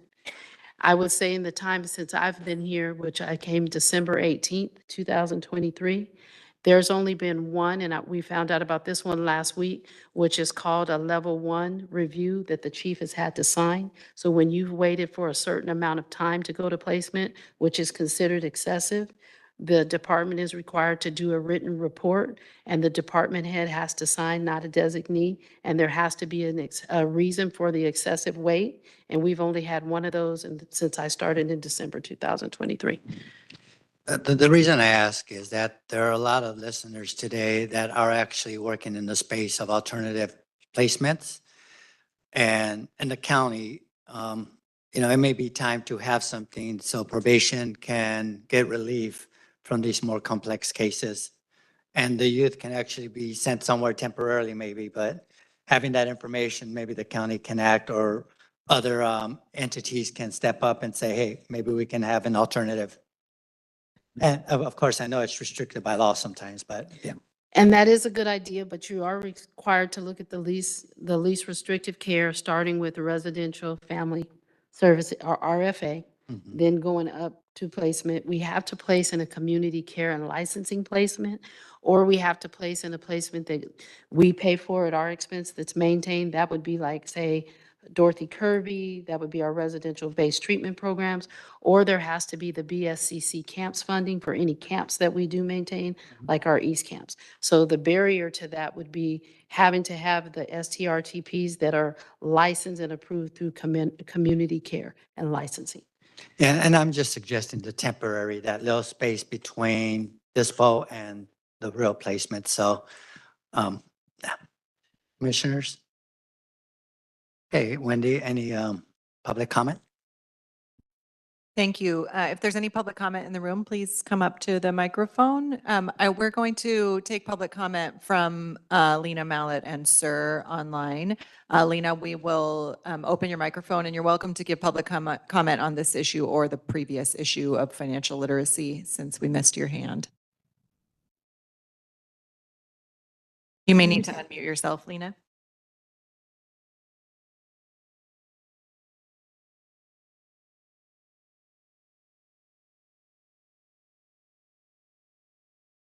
Can you hear me? Yes, we can. You can begin. Thank you. Thank you. Lena Mallet with the Children's Defense Fund, and this is pertaining to the financial literacy item earlier. I'm really grateful for today's presentation and for the work that's being done to rectify the years-long robbery of young folks who are coming into the system. And in response to several of the in-person comments, I want to reground everyone listening that programming is not a privilege that can be decided with discretion. It's a basic human right inscribed in Title 15 of BSCC's minimum standards, which are state-sanctioned standards. Not once did Robert Smythe indicate that any of the young people attending the financial literacy program were violent or disruptive. In fact, they seemed engaged, excited, and grateful to be met with proper education and basic respect. The lack of staffing is not because of a hiring freeze. The probation department currently has hundreds of vacant positions collecting dust and millions of unspent funds. The issue is that the staff, the youth supervisor not showing up to work. This is not an issue for young people to solve, and certainly not one for them to be punished for. Again, grateful for the work being done and hope to see language access expanded, and also hope to see creative action taken to support young folks leaving who are experiencing housing insecurity. Thank you. Thanks, Lena. And the other public commenter has put their hand down. Is there anybody else online for public comment? Okay. Okay, sir, welcome back to the queue. We're unmuting you and you can begin with your 2 minutes. You may need to unmute yourself. Am I unmuted? Can you hear me now? Yes, we can hear you. Please Thank begin. you so much. Thank you so much, Probation Oversight Commission and all the people in the room. Ms. Mallette shared a lot of what I wanted to say. There is, with financial literacy, it's very, the perspective of our facilitators is critical, right? I didn't hear about education, how education is looked at within these financial systems, right? Because we know that from Ivy League schools to trade schools, like how is education looked at, but also what is being taught about occupation, about the jobs, right? Because like Lena said, that's the point that we're talking about. CEO, I'll leave it right there. Culture, education, and occupation, right? We are the works of God, and we do God's work. And so we want to make sure that everyone feels valued. Everyone. There's high rises being built all throughout Los Angeles, and we shared with the Board of Supervisors yesterday that those need to be for the restored oppressed and for the transformed oppressors. Understanding that a lot of our systems have been oppressive, and they have to change. And so to reward that, rather than the continuing of blaming and pointing fingers, let's open up the doors. Let's set the children and the officers free. Thank you. Thank you, sir. That's the end of public comment. You're welcome, Ms. Davila. You want to? Back on the post-dispo, because that was financial literacy. Or Okay. So my concern, I agree with post-dispo, they need to be released as soon as possible, but I think what's not being mentioned here is that they depleted the field. So the supervisors and I think there was kind of a play on words, the whole cross training, when in reality, it's the supervisors that are doing everything, because we have, if we're lucky, 1 deputy, which before had 4 or 5 deputies. So that to say that that's not the reason for some of the delays is irresponsible. Furthermore, for those minors that are getting, young people that are getting released or that are not getting released before they even get in the doors and putting on, there's not even DPOs in the field to supervise them. So how irresponsible is that for the community when we are as supervisors that we put on everything? The burden has fallen on everything on us. So reports are not getting done, supervision's not being done. We have been working without a contract. We have been disrespected. We have been bullied. We have been told we have to just get the work done. Do the best you can. So when there's a delay because of kids, it's not because we don't want to do it. It's because we don't have the DPOs to do it. And we are one person. And we have held it down in the field. We have held it down in the institutions. The supervisors have been the backbone. and they still would not acknowledge us. They still would not give us our money. They would still not give us our contract. And we have offered, we go in there every weekend and volunteer to work overtime in camps, to work overtime in the institution, the juvenile halls. We're not forced to be there like the DPOs, but any given day, if you show up on a weekend, there will be supervisors there because we lead by example, not because we're forced to be there, because we want to see us succeed and pass BSCC. But they don't want to see us succeed. They don't care that we are struggling to pay our bills.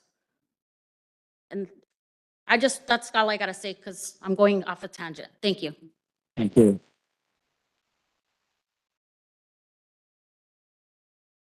Commissioners, concerns, questions? Okay, with that, we will move on to, well, actually, I do have one thing to say about literacy and financial. The thing that wasn't mentioned is managing your taxes. Really important. Less taxes, more money in your pocket. So, my 2 cents. So, agenda item number 5. We will be discussing and taking possible action on reports from the Los Angeles County Office of Inspector General on its recent reports on and collaborative work with the PLC. OIG's 2 recent reports are attached to the agenda, and Assistant Inspector General Eric Bates is here to present on this item. Mr. Bates, the floor is yours. Thank you. Good morning, commissioners and everyone here. I think maybe it's important to just go over how our report started, especially since we have a new commissioner here. My office is tasked to review the probation department's policies and activities in 5 particular areas, and that's from a Los Angeles County and Probation Department settlement with the California Department of Justice of a lawsuit. And from that lawsuit came a settlement agreement and a detailed plan as to what should occur. So my office reviews 5 particular areas. One is the use of force, which includes review of incidents and cameras capturing the incidents, OC spray, PREA, which is the Prison Rape Elimination Act, room confinements, and activities. And the report I'll be discussing now was for the period of last July 1st to December 31st, 2023. We are finalizing our report now for January 1, 2024 to July 2024. But this is dealing with last year, the last 6 months. And I won't discuss, even though it's in the report, and I would like everyone to go on our website, LA County OIG, and you can read the full report. I'm not going to go through all the specifics. I'll just go over the summary of it. But I won't discuss Central because Central is no longer housing youth. So I'll just stick to LP and Barry J. So the detailed plan requires all use of force incidents not accepted by the department's Internal Affairs Bureau to be timely reviewed by FIRST. And FIRST is the Force Intervention Response Team, and it is a separate body of probation staff to review uses of force incidents. Timeliness is important, and by policy, they are to receive their packets, the use of force incident packets within 7 days. And within that 7 days are the staff's writing of the report as to what happened and the director's review of those reports. And if the director feels that there was possible policy violations, it is sent to Internal Affairs, and then a copy is sent to FIRST. And I believe the rationale is for FIRST to be an independent review to see if there are any gaps in policies, patterns that they're seeing, things that can be addressed that may not be specifically addressed by an Internal Affairs investigation. So we've been monitoring that this is our 5th report. And unfortunately, in all of the previous reports, there's been a lack of compliance of timely reviews by FIRST, either getting to FIRST within the 7 days. And you can look at the report. There's been significant backlog of cases where sometimes they don't get to first for over 300 days. So that's been a continuing problem. This reporting period, we found that only 6% of the use of force incidents were timely reported to first. So that's a continuing concern. Also within the use of force, as I mentioned, is the capturing of the incidents by cameras. It's important that there is an independent, unbiased capturing of an event, such as what a camera can provide.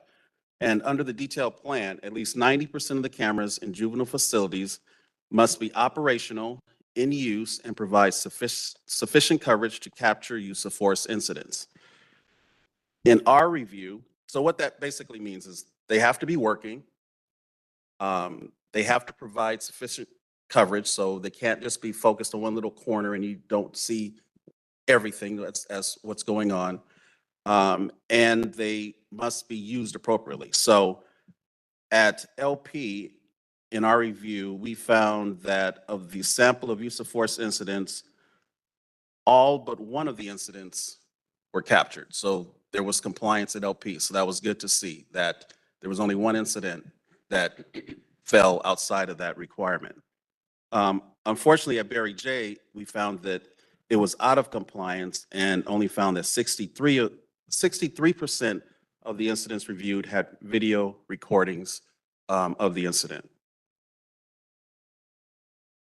The next aspect of the cameras are they properly used? So it's one thing to have a camera record an incident, but what happens then?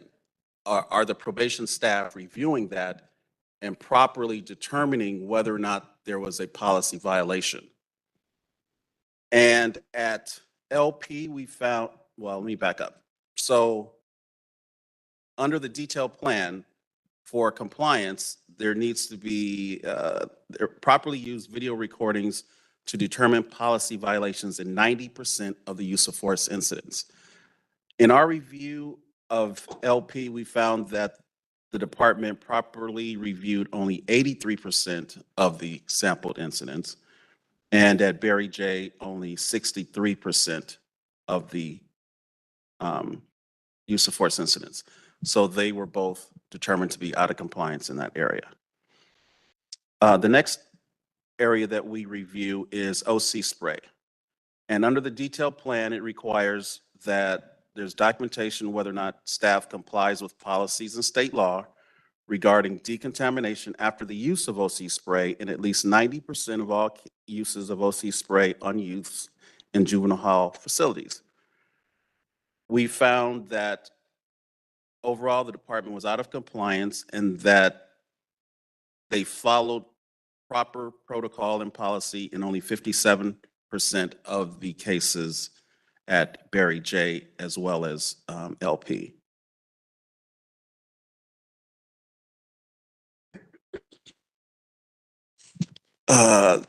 I will skip to PREA, which again is the Prison Rape Elimination Act. And under the detailed plan, it requires the county will use PREA certified auditors from the Office of Inspector General to monitor compliance on ensuring that privacy curtains are properly installed and consistently maintained in the bathrooms of all units. And I'm sure we all can understand the importance of that and privacy. And I'm happy to say that consistently the department has been in compliance with PREA in those areas of providing proper privacy.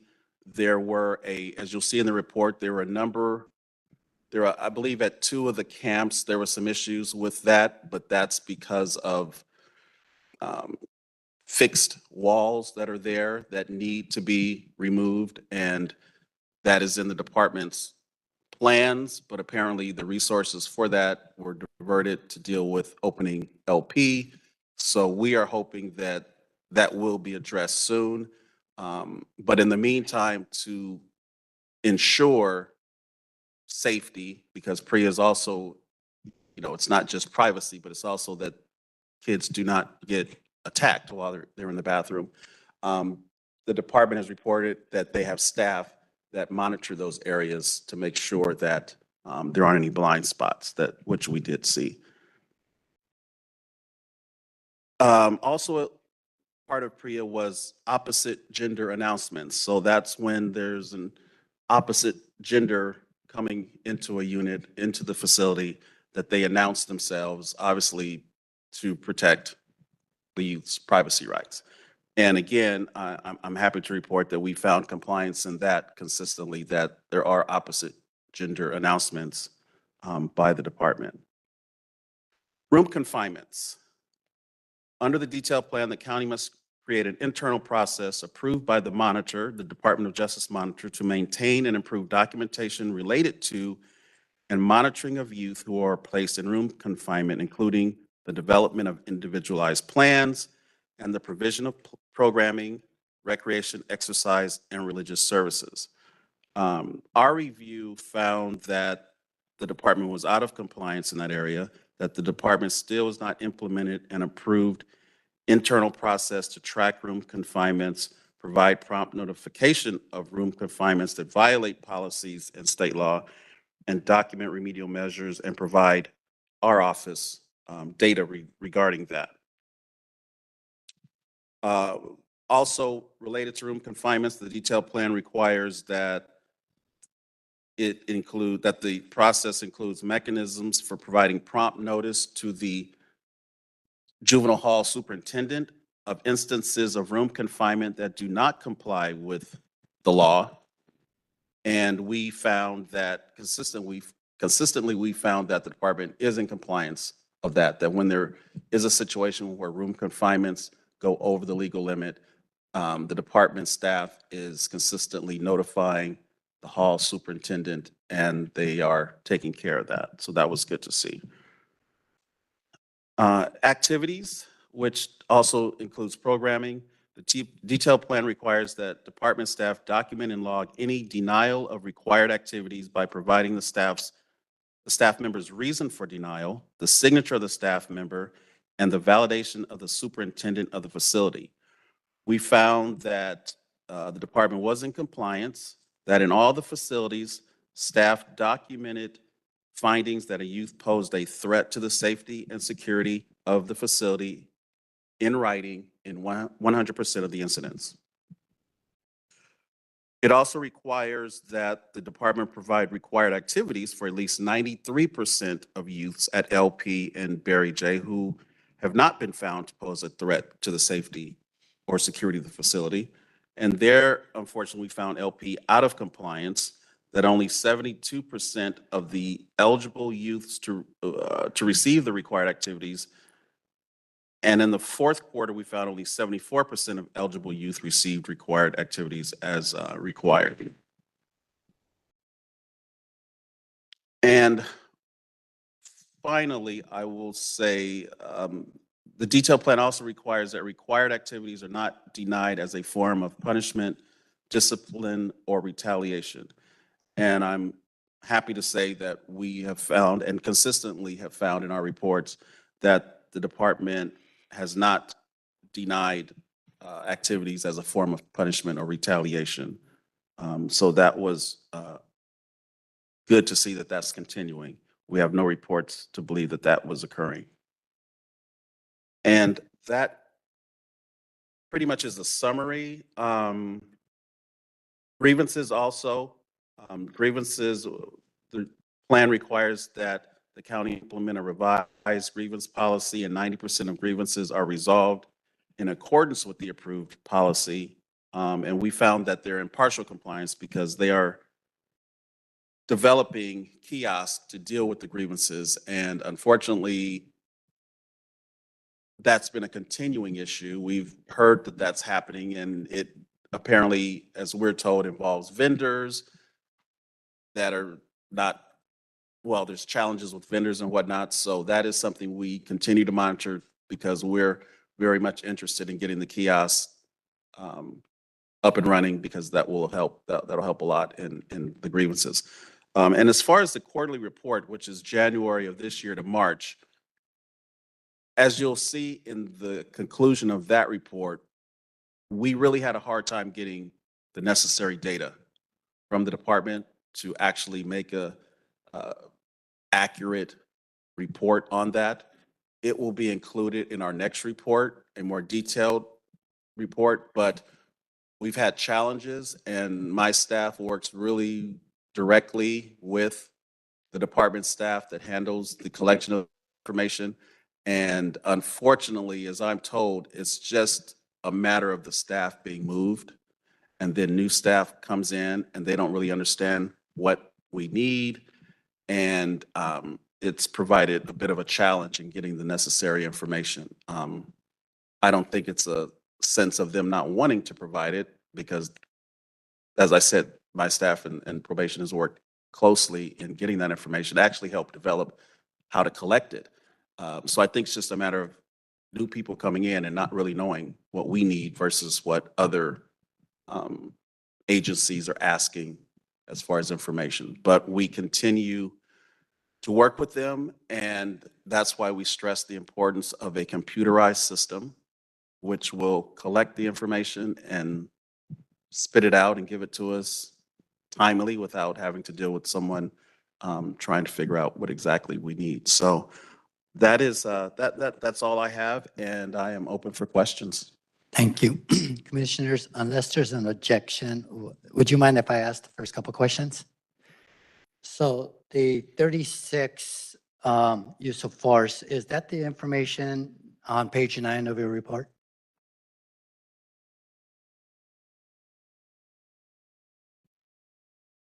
Okay, what was your question? Is that the 36 that you were talking about? Yes. Okay, so Yes. the way this reads, it suggests that the Internal Affairs Bureau receives reports before the first team. Is that Correct. correct? Correct. So the 36 they received, only 18 were use of force. Correct. So the figure on the bottom, 2 out of the 36, shouldn't that be 18 if it's only the use of force? Well, they don't, and maybe that was my mistake in saying the referrals are only a use of force. They're not only uses of force that get referred. Okay. What delay occurs when the Internal Affairs Bureau gets it first? I mean, I missed the beginning of that, Chairman. what's the length of delay that happens when they get it first, than the first team? The length of delay when the Internal I mean, Affairs Yeah, gets what it? role do they play in the delay of getting these to the I first team? don't know that they do. We don't look at that. We're looking at the time it takes to get to first. I have not come across or heard that there's a delay of it getting to Internal Affairs. And I don't know if you know, but our office does monitor the Internal Affairs intake process, so I've never heard that as being an issue. Okay, what percentage of these use of force were attacks on staff? That I don't know. I do not have that number. Commissioners? We do come across them, though. I will say that. I do see videos, and there are, I don't want to say it's rare. It does occur, but I don't have an actual number. Okay, so rare in the sense No, of I said it's not rare. not rare that they're being, that Yeah, staff are being absolutely. attacked. No, I do see instances where staff are attacked, so it's not a rare occurrence, but I can't give you a number of it. Okay, thank you. Commissioners, Commissioner Meredith? I know. Yeah, I understand what he's saying is that there are assaults on staff, and we did have a motion some way back that we're supposed to get a monthly report about the number of assaults on staff and youth on youth assaults too. So he's not discounting the assaults on staff. Oh, so you no, know. not at all, not at all. The only question I had was about the cameras at Silmar. And I know this report's a little outdated, but there was a percentage that they were not available. And I was The curious. problem with Barry J is, and that's why they've failed or not in compliance each time, is because their cameras, they didn't have a number of cameras. And apparently that was in the works of getting more cameras. And there was a problem with getting chips, I think, for the cameras. So there was a technical problem for them getting cameras. And then also, as I was told there, the cameras there were never set up to capture the grassy areas. All the cameras were there for security reasons. So that was a problem. It's my understanding that they do have cameras that either, I believe they're recently installed. So that'll be in our next report. But as far as this past period that this report is reporting Okay, on, but that was was the problem. basically a technical installation issues, not staff issues. Correct. Okay. Oh, yeah. That's all I absolutely. wanted to clarify. Yes, yes. Sorry, to the point of the cameras, you got on LPJH, so Los Padrinos in compliance, and there were a reported total of 622 use of force incidents. But the sample, I'm looking at Barry J. It looks like about 41 or 42% of incidents were sort of like pulled for your review, but 24 out of 622, that's about what, 1%? I'm not sure what that is, 4%? I'm not sure what that number might represent. Why so few, if the sample size is 22 or 622 use of force incidents at Los Padrinos, why only such a small percentage were reviewed? Just wondering why like so many were reviewed. There were 38 at Barry J, and almost 40-something% of those, incidents were reviewed in the report, but like what, 4% or so at Los Padrinos, given the high number of incidents that were reported? Just curious about. Do you mean reviewed by our office? It says during the relevant period, the probation Where are department you? reported. Let me get on the same page that you're on. Yeah, so I'm sorry. I should probably to point to you where I'm going. Page 1, just Okay. under the use of force review, the part that talks about the cameras, at least 90% of cameras in juvenile facilities must be operational, et cetera, right? Right. Then it says that there were 622 use of force incidents during that review. Correct. Right? Right. In the review of the sample of 24, right? Why so few were reviewed, given that there's such an extraordinary high number of incidents? But at Barry J, there were 38 incidents reported, and then it looks like, I don't know, almost 40% of those cases were reviewed. I'm trying to figure out like the discrepancy between why so many numbers. I cannot answer that question except for there is a program that's used, an auditing program that spits out the number that you're supposed to use. The person that does that particular part of the report is not here, so I can't specifically say that, but I can find out for you, absolutely. Yeah, and sorry I for can being get that so answer. inarticulate. I was just gonna. No. It's me express just why. not understanding the numbers because but no, I can find out for you because that I can understand the confusion there. Yeah, thank you so much. Commissioner Kakani. Okay, so you've explained this before, but I'm just going to ask for you to explain it again. So there is a use of force incident in a unit. I think it's called I forget, like an SIR is created, and then PIR is created. That goes to the director? That goes to a supervisor. Supervisor, okay. And then who decides to send it to internal affairs? Does it The director. automatically go? The director. The director. It's reviewed by the Safe Crisis Management Team, and Ms. Epps can correct me if I'm wrong in any of this. And it's also reviewed by the director, who then decides if there's a possibility of policy violation here, and if so, they send it to IA, and a copy, even if they don't think there's a policy violation, a copy is supposed to go to first. Okay, so regardless of whether it goes to internal affairs, a copy should be forwarded Absolutely. to first. Absolutely. So then, in theory, first is reviewing more than internal affairs is? Correct. Okay. And at this point, first is reviewing far less than internal affairs? Correct. Okay. I was shocked to see that there was a 445-day delay in one instance in sending whatever this packet is to first.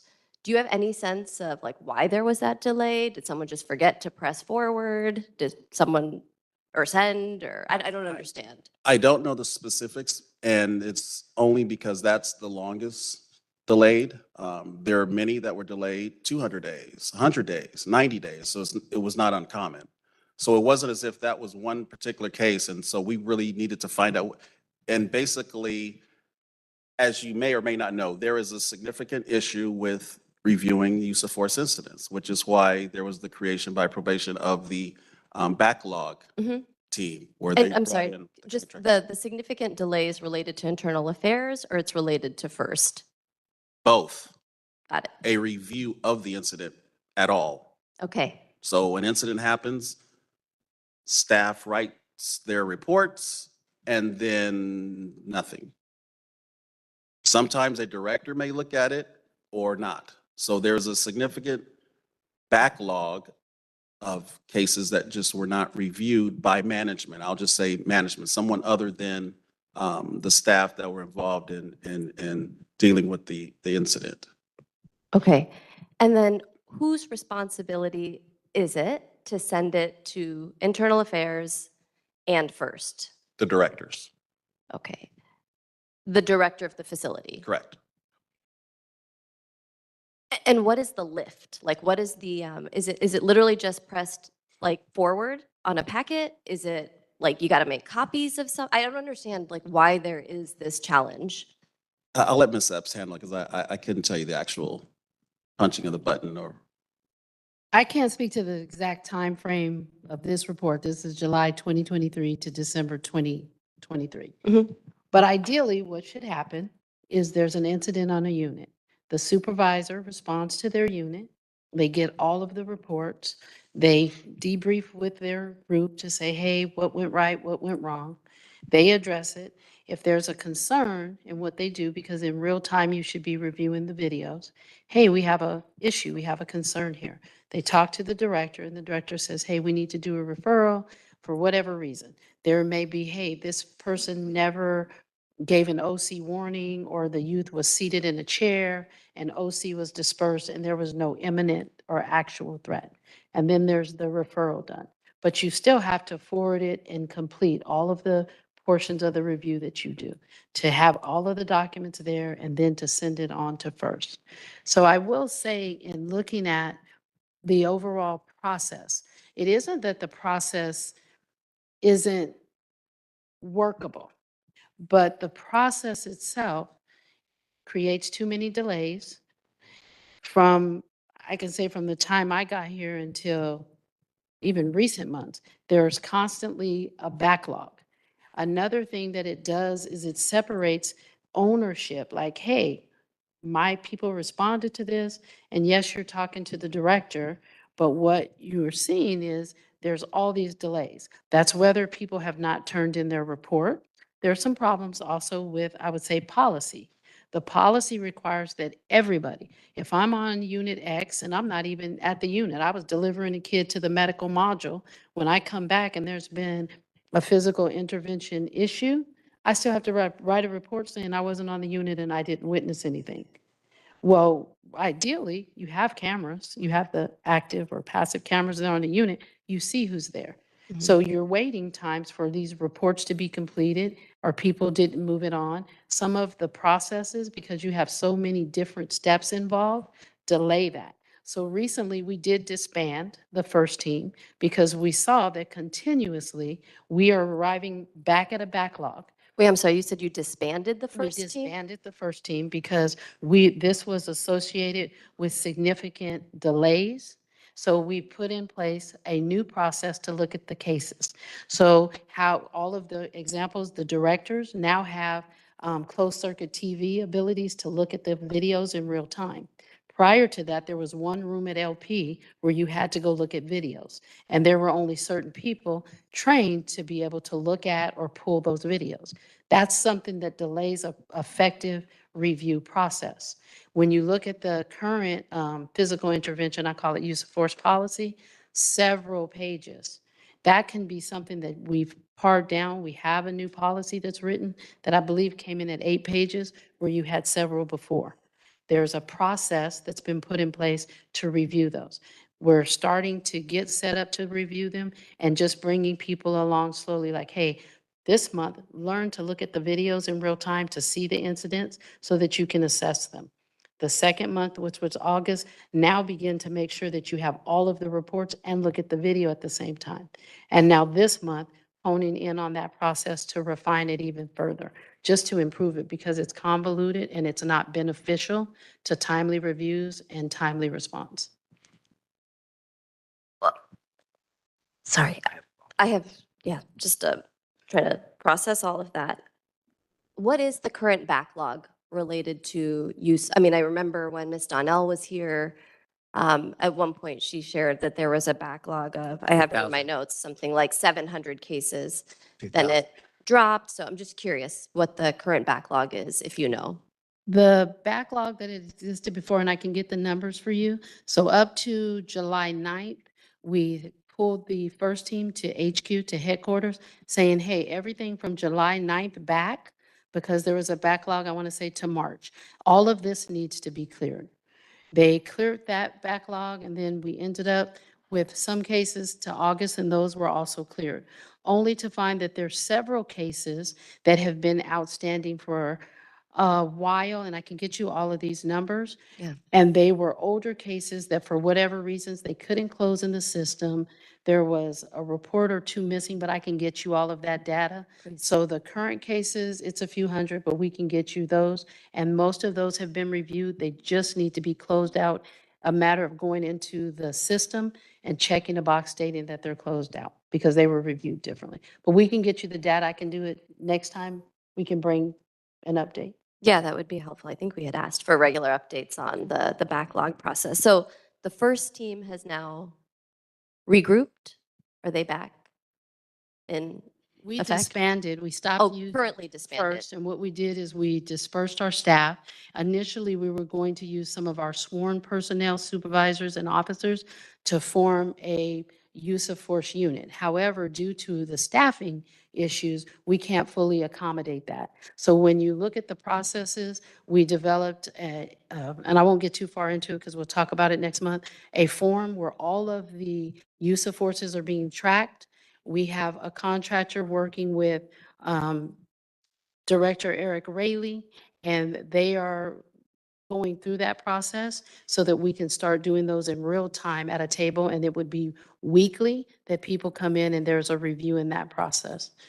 But we can give out, like I said, I can give you all the details. I wasn't prepared to go through it.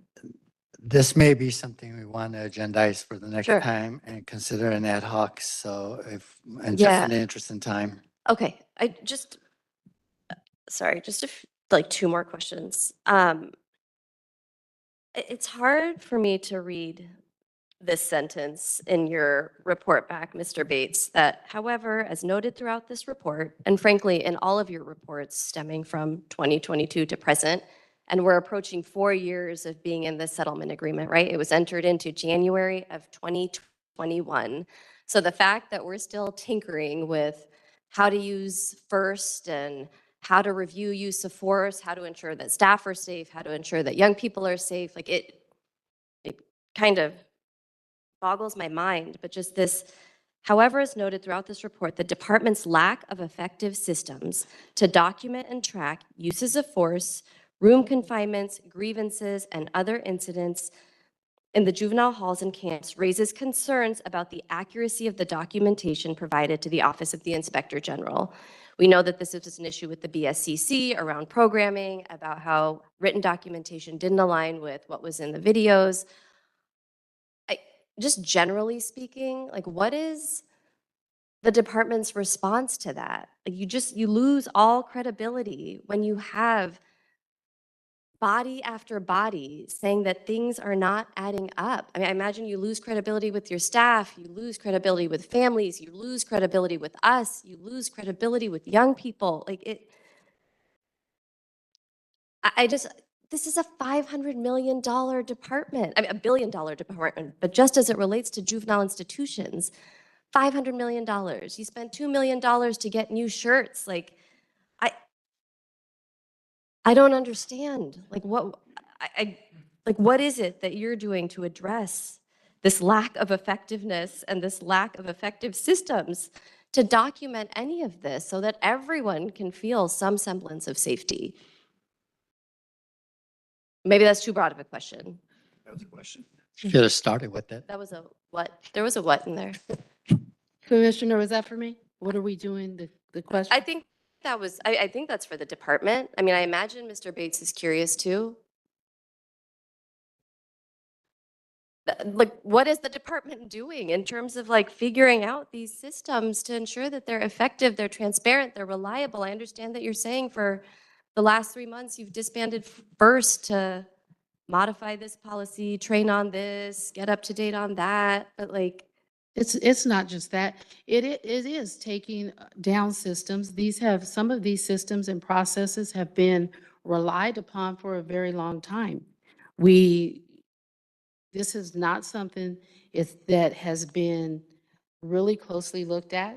So redoing the policy, hey, this policy doesn't align for how you should be reporting these incidents and reviewing them. So looking at all of the policies and revising the use of force physical intervention policy, revising the administrative review policy. What's the reason that you're even reviewing use of force?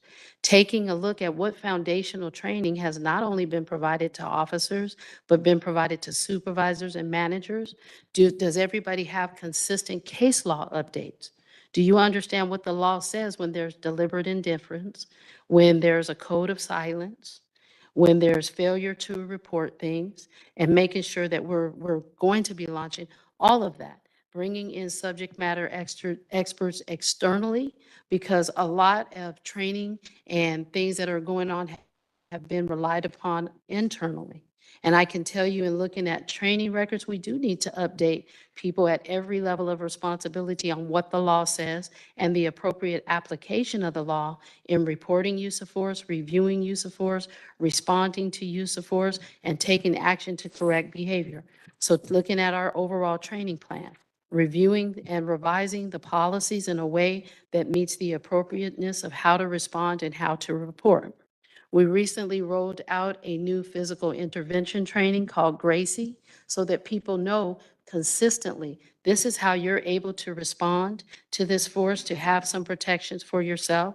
Instead of having 1 or 2 or 3, 4 trainers, we have a cadre of 25 people that will retrain staff in these things, looking at how we're deploying OC, looking at the usage of OC and how we're responding to that as well.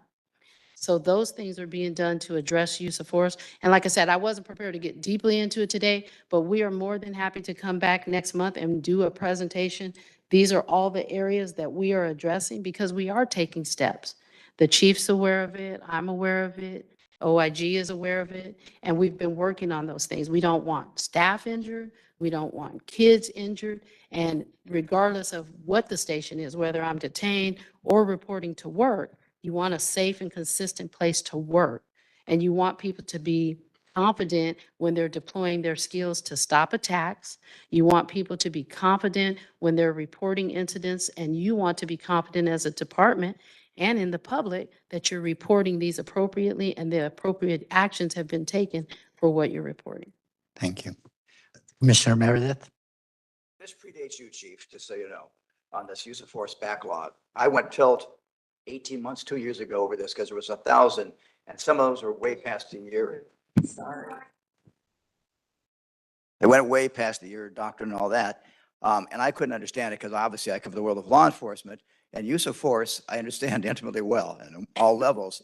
And when a use of force report is made, I don't understand how there could be missing reports. And this is not on you, I'm just saying from the past, because it's an accountability issue. My other question would be, on these documents where the director or supervisor should be looking at the camera, is there a form that says camera present, check yes? You know, reviewed, yes. Preserved, yes. Is that on the form?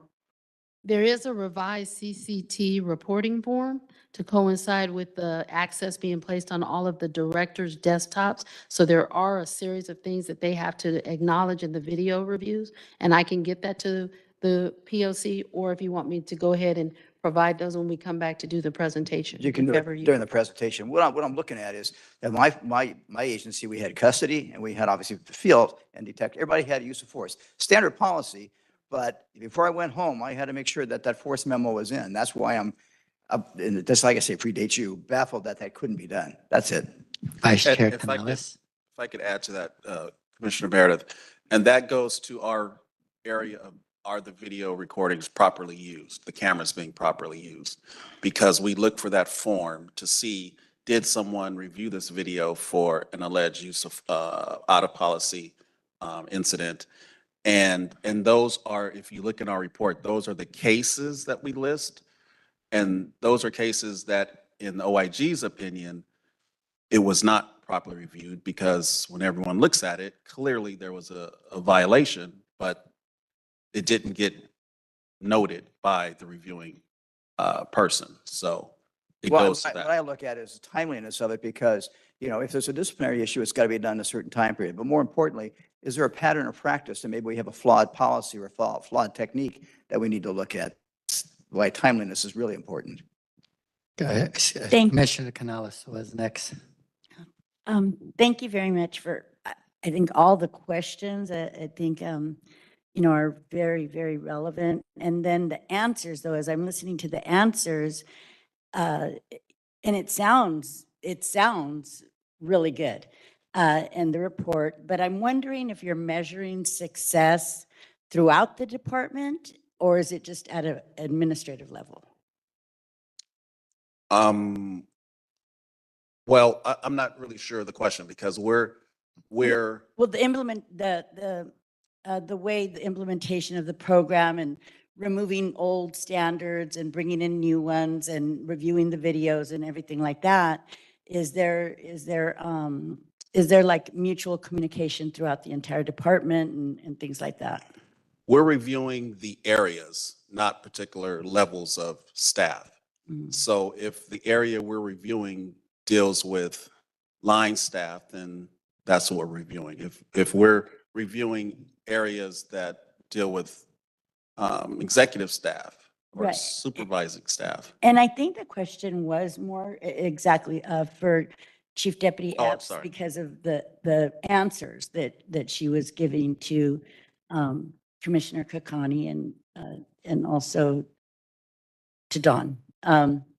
And so I was listening to the answers of the implementation of the process and, you know, kind of, and it even sounded like maybe there was, you know, since everything was done internally, you know, there was some issues there and now, you know, having an external process and everything like that. And so I'm just wondering, you know, across the board, how is it working out throughout the entire department? Because right now it seems like you were speaking from an administrative level. That's why I'm asking, how is it working out throughout the entire process? So thank you for the question. So we have revised all of the policies.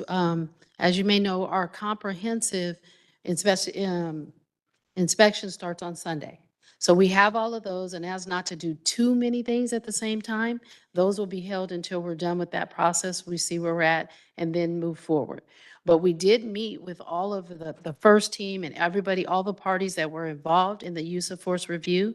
We went through the policies saying these will be the changes. This is what we're wanting to do with the use of force unit. But then, as I said, we had to change a couple things up just because of our staffing levels, even having a shortage of supervisors, so some of that changed. We have been meeting on the processes, and when we're done with what we're doing with our BSCC inspection, we'll begin that. So what has already been begun is the Gracie training, and I want to say it's either 25 or 27 train the trainers have completed their training. So training will be rolled out for all staff to be able to take that. For the use of force are what they call key performance indicators. Will we see a decrease in use of force? When we survey or talk to staff, do you feel more comfortable with your skills? Do you know what you're able to do in the continuum? If there's OC, if someone's putting their hands on you and you have a different response using the techniques of Gracie, do you feel comfortable doing that? Do you feel comfortable with how you're supposed to write your report, using the necessary language? Like there's a difference between passive resistance and active resistance and being able to articulate those things in your reports. So we do have some key performance indicators that once we roll all of the training out and all of the new processes, that we will hit on benchmarks. Primarily, are we seeing a decrease in that use of force? Are people using the tools and the options available to them, up to and including uses of our crisis response team for kids that are just agitated but not harmfully aggressive? Are you responding? Are you going to your Gracie, which is a physical intervention? That is holds, that is taking someone to the floor. I often talk to staff who say they don't feel comfortable doing that because they don't want to get in trouble and they're not sure that they'll be supported. We need to change that through our messaging and our training, which is why we train so many trainers. And are you doing the reports right? So we can go over those performance indicators, but to clearly answer your question, we have all of our processes ready to go.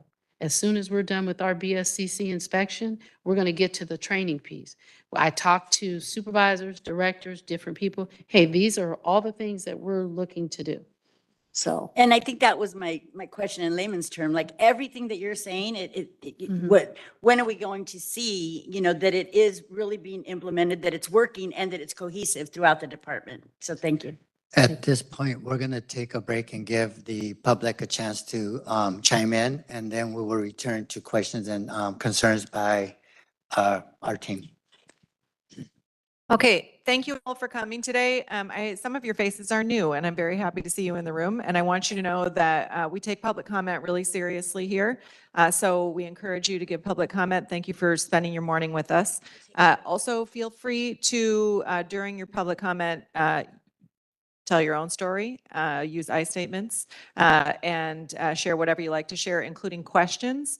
Often, if you haven't watched our meetings, the commissioners will then reflect your questions back to the panelists. So I really encourage you to share your thoughts. You're welcome to stand up and get in line, but you also don't have to stand the whole time. We're not going to cut off the public comment, but you will only be able to give comment one time. Anything else you want me to share, Commissioner Mundo, before we start? 2 minutes. Feel free to take the whole 2 minutes or less.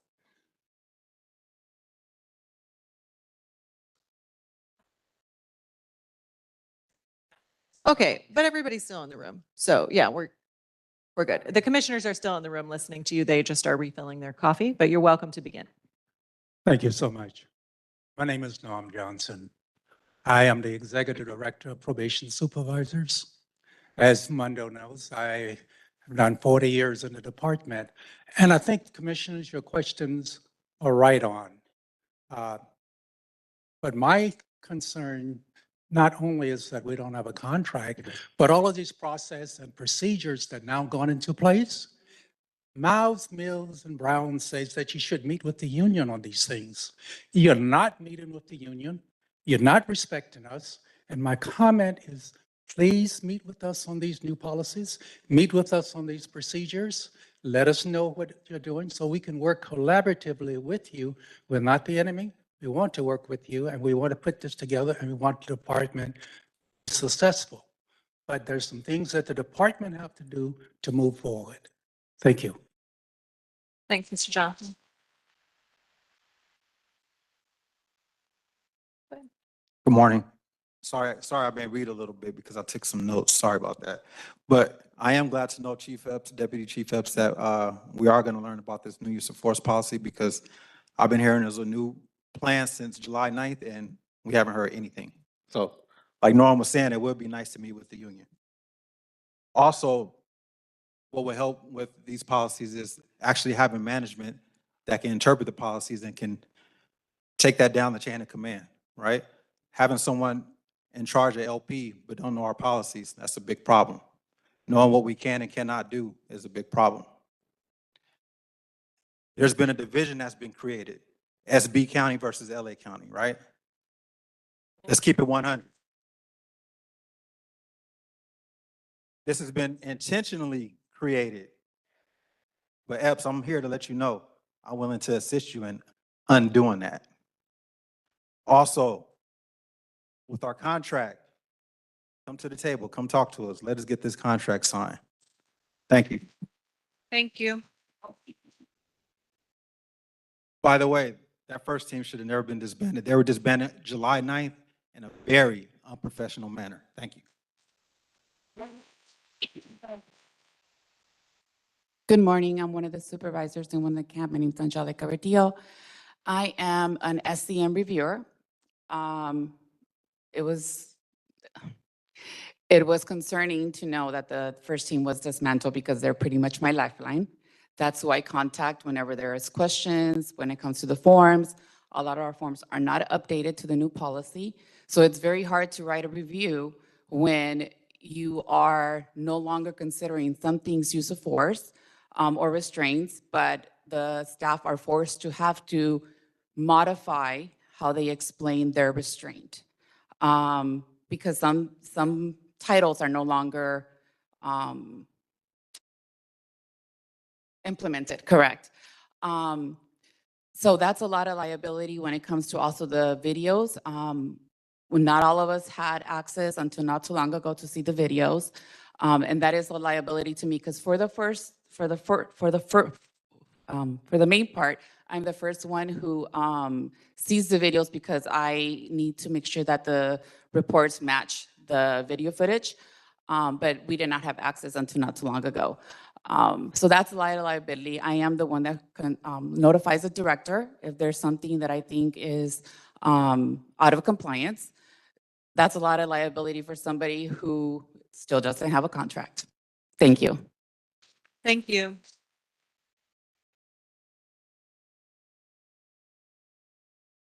I'm a proponent of the video, and Meredith, you can correct me if I'm wrong, but I don't understand why we're using the video that we do. Other law enforcement agencies, and I'm gonna use my own personal experience, my son, for instance, who is a police officer, when he has a use of force, he has the ability to see his body-worn camera, see his camera from the car and everything so that he understands what he's writing, because in memory, each one of us has 20-something years, 30 years plus experience. And we can all tell you in that moment, we thought we did this and it didn't turn out that way. So now you're setting up all of our DSOs and DPOs for investigation because you're having them write reports without knowing what's on that video. And then it looks like they're falsifying a document. And that's not fair because in that heat of the moment, you don't know what you did. You thought you did this and you thought you did that. So there's no reason why. The video's not gonna lie. We don't have the editing. So there's no reason why they shouldn't have access to that film so that they can see that. If they did something wrong, yeah, we'll take our hit for it. We'll take the retraining, we'll take whatever it is. But there's no reason why this is a secret and to us, it's used as punitive. And that's not fair. Again, supervisors have a lot of liability. We need our contracts so that we can help you fix this department. Thanks, Ms. Davila. Good morning, everyone. My name is Sandra Moss. I'm the supervisor at the Harbor Area Office. I have 31 years of experience in this department, and I feel very disrespected at this particular time. I have staff who have been mandated to go to the halls who've never worked in the halls, and then the training that they're given is inadequate. And also, when our deputies are being assaulted, there is no programs or structured follow-up to check on those staff. And those staff are still made to go into the halls. There is no need, we need to develop a wellness unit that promptly checks on these staff. There's no one that calls our staff to check on them to see, hey, you've given this department 25 years, how you doing? Are you okay? No one does that. We need a proactive approach to officers' wellness and the essential morale and retention. The morale in this unit is the worst I've ever seen since I've been here in 31 years. We, like it's been said, we want to work together. We are one. We have the same goal together. We want to take care of these kids, but kids can't be taken care of if staff isn't taken care of. If you don't provide us with the necessary tools that we need to provide what kids need, we can't do that. We want a contract. It's been 3 years. Since we had a contract. We need a contract. We need you guys to come to the table and talk real-time stuff, not someone said up in the air. Today, what is going on today in our institutions? What's going on with our individual families? We need you guys to understand we're humans too. And we care about these kids. I hear people say that we're animals and we don't care about kids. We do this because we care about kids. We need you to care about us. Thank you. Thank you, Ms. Moss. Good morning, everyone. My name is Angela Wheaton. I'm also a supervisor with the Firestone area office. And there's so much to be said here today. Unfortunately, 2 minutes is not going to cut it, so I'm going to do my best to stay focused. I'd like to backtrack a little bit and say that I feel like we're putting the cart before the horse. We can have 100 committees. We can have, we can constantly meet and get together to discuss ways to improve circumstances. We can try to implement programs and do different things to benefit the staff, to benefit the kids. None of that is going to matter if we don't have the staffing there to fulfill all of these tasks. No one is answering or asking the question why the staff aren't present. I've worked for this department for 18 years, and this is the first time in my entire career that we have ever seen this kind of circumstance. And I think we have to remember that we're a human services department, and there is no human component. That component is missing. We have to actually care about the people that are supposed to fulfill these roles. Like Ms. Moss, my unit is also depleted. I have no deputies. This is the second time that all of my unit has been stripped and sent to the juvenile hall. And I've been very fortunate in my career to have people that are extremely dedicated and who have been deploying regularly, have been full duty staff for the last 5 years since COVID started. And now they're exhausted, like so many other people from the department. And I think we need to start exploring ways to get the staff back on board. Rather than being punitive, let's look at creative ways. I'm all about solutions. Well, many of us have talked about, changing the schedules around, utilizing compressed 40s so that you can increase the staffing consistency in the juvenile halls and give people opportunities to still maintain relationships with their families. It's not that people aren't willing to come to work. They need to be able to have balance, a work-life balance as well. Sorry, I heard the bell. No, you're fine. Thank you. Thank you.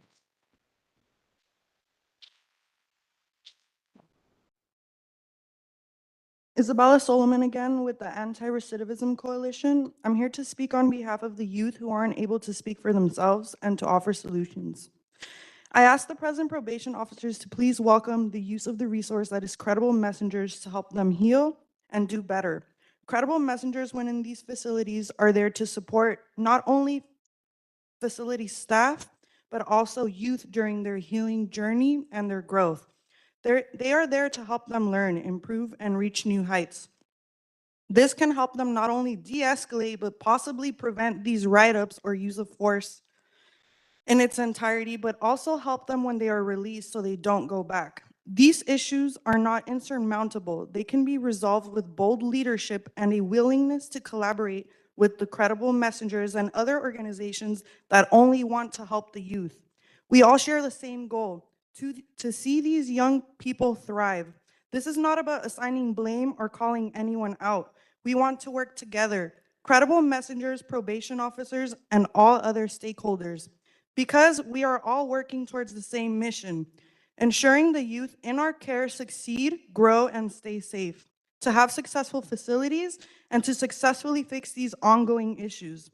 I think joining in collaboration instead of viewing each other as threats could make us all successful. Right now, our priority must be the safety and well-being of all parties involved. By working together, we can create an environment where they are supported and have the opportunity to truly improve, both staff and youth. Thank you. Thanks, Isabella. Good morning, each and everyone. My name is Douglas. I'm here with Anti-Recidivism Coalition. I've been home for like about a year and a half now. I've been working with ARC policy team for a year now.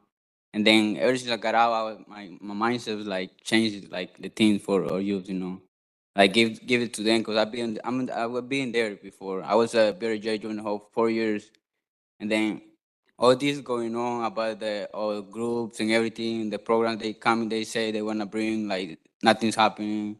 They always say like, oh, we're gonna bring this and that. And then we over there like all happy and like, cause they tell us, oh, we're gonna bring this and that. But then I don't know where they be like, oh, we don't have enough staff. Cause the staff is thing be going on for years, not months, for years.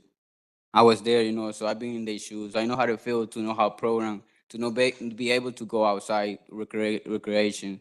Because over there in the union, it's like it's a board right there that is all the program that we're supposed to do. But sometimes we don't do that because we don't have staff. So like, or sometimes we don't do that because like incident happens and they for one people they blame everybody, and that's not fair because it's people right there that really want to change, they really want their program.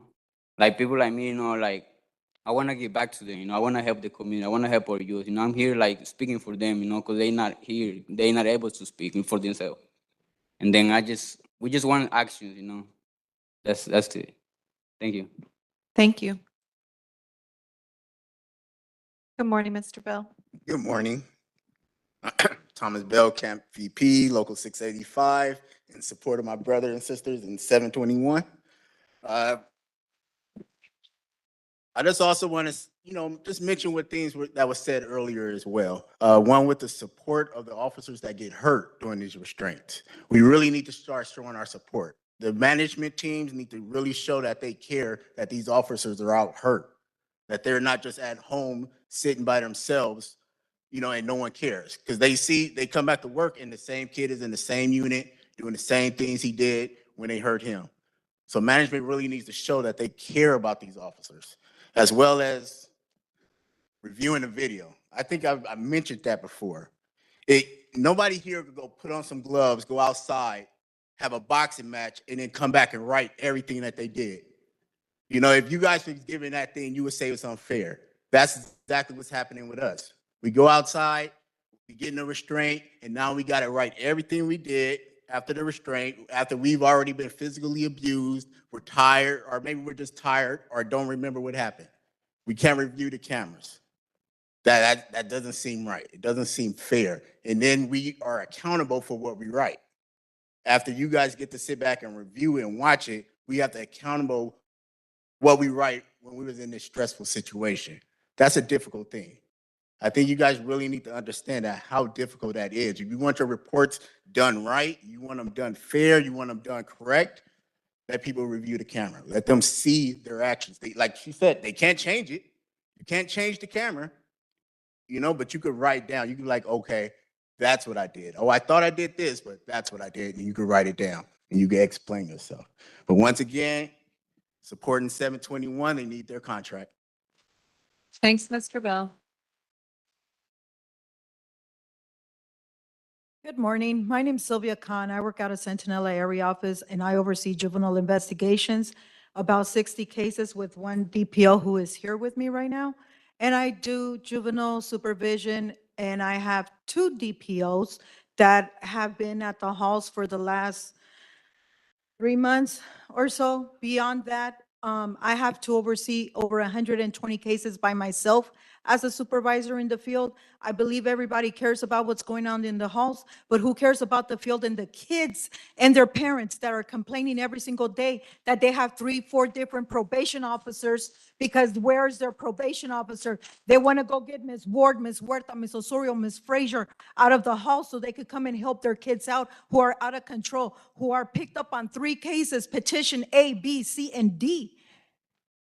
You guys aren't even seeing that. We are not servicing, we're deservicing our community. I am one person. This is my community. I live and I serve this community. I'm 2 miles away from home. I'm 2.1 miles away from work.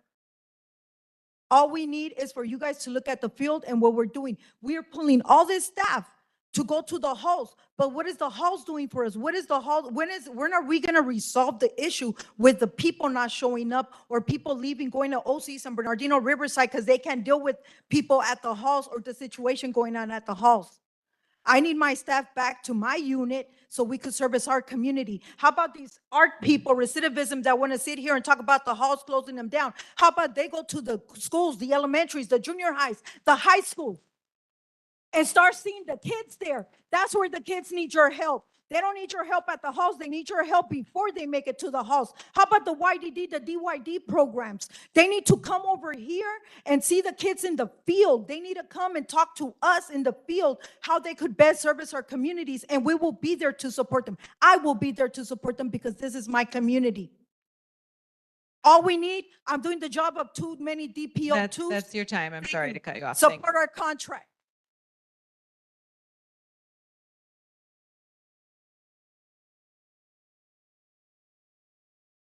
Good morning once again. It's Eric Walton.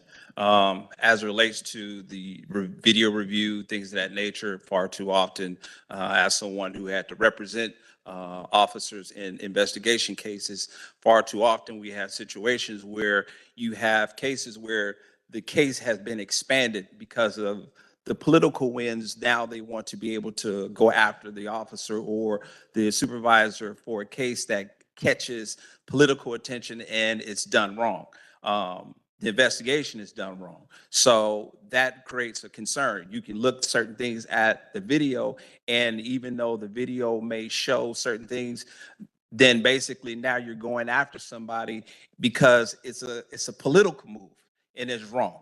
And you have officers lose their jobs, or it goes to a little bit further, then that's another problem, because it's something that could have been addressed at the institution, or it could have been addressed, or you become real punitive. I've seen this happen way too many times. So regardless of sometimes of you got people who are reviewing of you that really don't know policy. And that's a major concern. Or you have an empty suit sitting at the Skelly hearing, but basically all they want to do is promote and just send the case on to civil service. That's wrong, because now you're doing the officer wrong. And it doesn't matter if you sit up here and put a senior director there to overhear the matter. If they don't know policy and they've never been inside of a living unit, they're useless. So in that regard, that needs to be changed in regards to policy review and things of that nature. The other thing is very concerning. ARC, I know you got good heart. You guys are doing great things, but far too often we've seen many times ARC comes in, credible messengers come in, pass out a sign-in sheet to the kids. Oh, sign this, and they go stand off into the corner or go turn in a sign-in sheet to collect money. That's your time, Mr. Walton. We're glad to have you back at the meeting.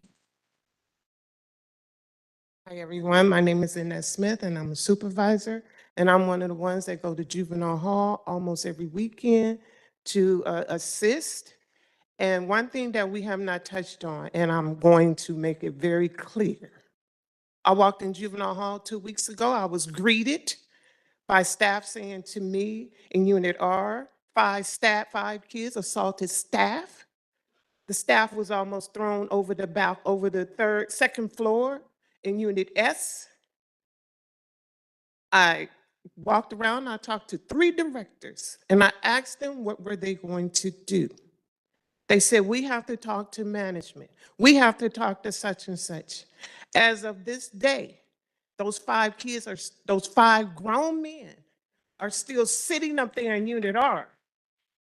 Those same 5 grown men, and I know for a fact, are sitting up there at the tables, cutting drugs up, passing them out to the kids in the bathroom.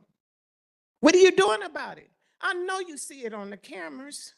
What are you doing about it?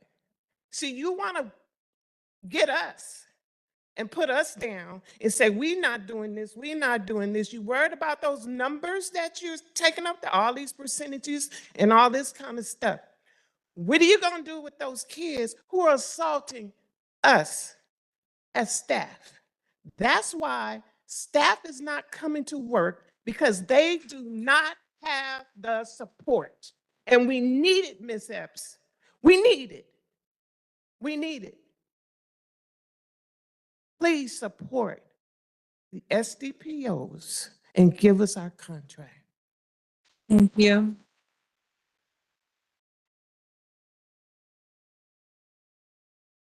Hello, everyone. Good morning. My name is Andrew Mandujano with the Anti-Recidivism Coalition.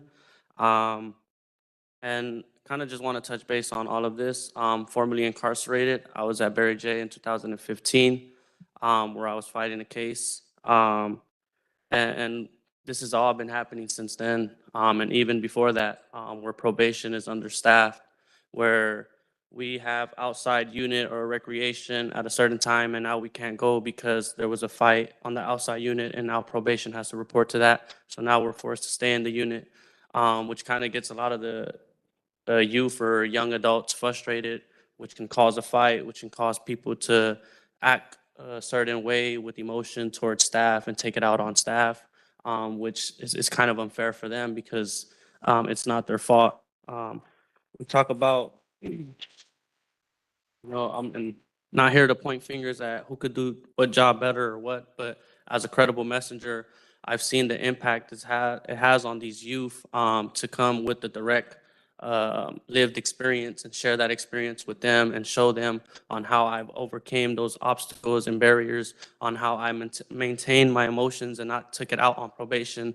I mentioned to various policy meetings that some of the probation that I was with were the closest thing I ever had to a mom, the closest thing I ever had to a dad. So trying to trying to just coexist in this space with everyone and seeing how we could all work together, seeing on how we could all take action. You hear it from your probation on how they're understaffed. You hear it on how the youth want more programming, and they benefit off of all these programs. But we can't implement any of these programs if we can't come to an agreement with all probation and making sure they're safe, our youth is safe, and everyone is happy. Thank you for your time. Thank you for being here. Welcome. And Mr. Miller. Good morning, everybody. I got some notes, so I want to make sure I hit some points, and I'll make sure I'm within the 2 minutes. My name is Curtis Miller, First Vice President of SEIU Bargaining Unit 702. The common theme here is officer safety, officer safety, officer safety. I've listened to years of these POC meetings, and people are pretty flippant about the fact of our officers not showing up to work. They call out, they don't care. Has nothing to do with that. It's officer safety. If the officers don't feel safe, they're not coming to work. Until you take care of the safety issue, you will not fix the staffing issue. Our members, our SDSOs, work skeleton crews in their units. Some of them were on boards. Throughout COVID, they were frontline soldiers. They were there every day, putting their lives on the line. They get assaulted.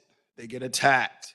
They can't keep their units in control because they work with skeleton crews. Every day they have somebody different coming into their unit. No consistency. Again, you cannot have the kids be safe if the officers aren't safe, if the environment isn't safe. Our SDPOs have full units, 12 deputies that are completely decimated. Maybe you have 2 officers in a field office, like Ms. Khan said. Think about what's happening in the community. Probationers that are being unsupervised. What is that doing for public safety? Last point, our contract. In spite of all of this, we still show up to work every day. We do our jobs. We put ourselves on the line. Our SDPOs are writing reports. They're serving as ODs. We're going above and beyond. We have SDPOs that go volunteer in the halls. We have SDSOs that are doing the work in the units. We're still doing all that for 3 years without a contract. At some point, the county's got to come and negotiate in good faith. Thank you. Thank you, Mr. Miller. Thank you once again. This is, we can only do one comment per item. Thank you. I appreciate you being here. No problem. Okay, so we're gonna go, if we don't have anybody else in line who would like to comment in public, we're gonna go to our virtual commenters, which I think we have 2 people with their hands up. We're gonna start with Jordan. Jordan, you may need to unmute yourself.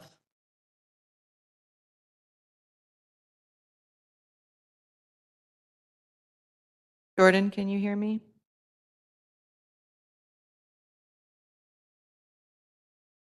Jordan, you're unmuted.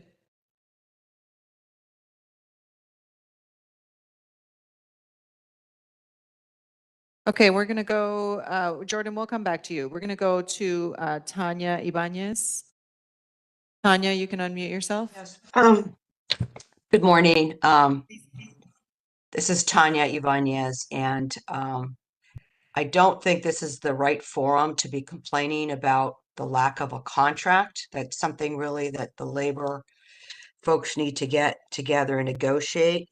But I just wanted to give my personal opinion on this whole issue of officer safety.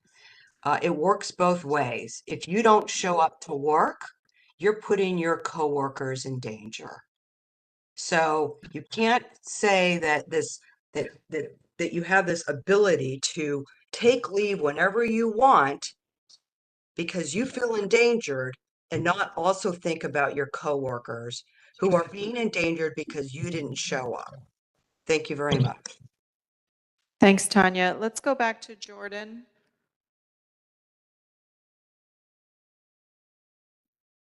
Hello. Oh, great. You can begin, Jordan. Okay, thank you so much. Hi, this is Jordan. I am with LA Youth Uprising. And I wanted to start off just by applauding all of the young people who shared today. These are young people whose experiences and records will follow them for the rest of their lives. To say that they're putting themselves out there for some cash is just insulting. These are their lives, and the time that they spent inside these facilities are not uniforms that they can take on and off. And so I really urge the POC to keep this in perspective and remember that we're up against a $500 million department steeped in decades of problematic protocols and broken systems that we hear from the staff themselves today. It's time to fully commit to an alternative vision, uplifting again the credible messengers and the work that they do here, and urging for cooperation by probation to commit to this new approach to youth accountability and development. Thank you. Thank you, Jordan. And we're going to go to Frank Paredes. Also, before you start, Frank, Helen, we saw that you put your hand down. If you still want to speak, if you can put your hand back up, we'll call on you. Frank, you can unmute yourself and I'll start your timer.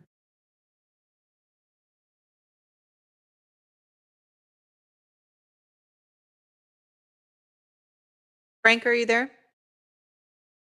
I am here. Can you guys hear me? Yes, you can begin. To my brothers and sisters in 721, yes, it's time for you to close this contract out. In terms of all the brothers and sisters 685 and of labor, we've been tirelessly trying to communicate across the board, across all stakeholders. And honestly, we're simply deeply disappointed from last week when our chief wasn't present.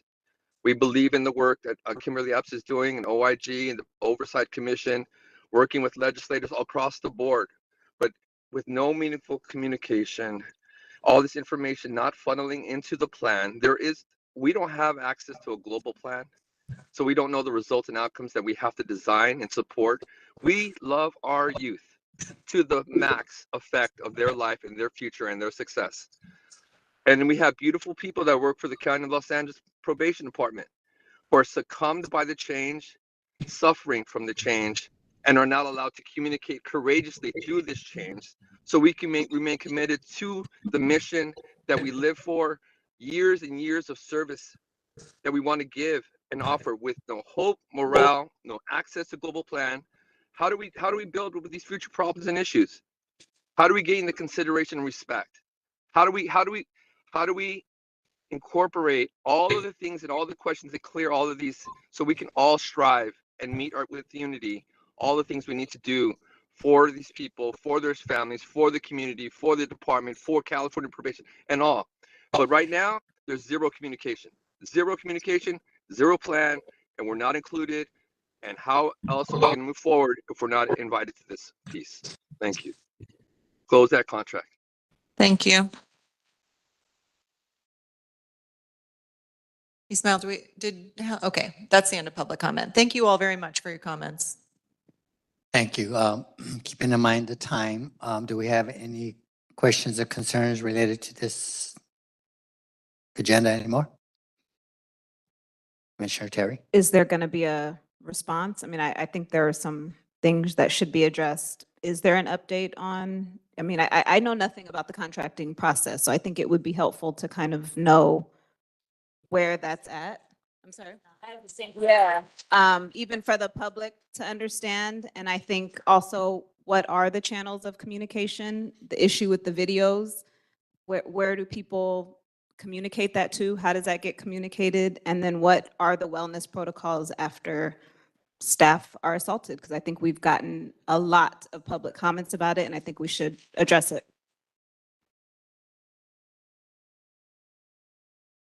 I won't address negotiations because I'm not a part of you guys' negotiation team. I have met with 721, 702, 685 on many issues. In fact, before the directors were given the CCCTV, there were some changes to the policies or the temporary departmental order that was provided to the appropriate union. They reviewed it, gave their feedback before that was put in place. In my meetings with the unions, Chief Deputy Williams and I, and the meetings that the chief has been included in, Early on, we began to talk about the need to change the use of force policies, which we call here physical intervention policies. That was discussed in a meeting with 685. Information regarding Gracie and the upcoming training for Gracie was specifically provided, and questions were taken about Gracie and all of those things. Information regarding the changes in the annual departmental training plan were discussed with all unions, 702, 685, and 721.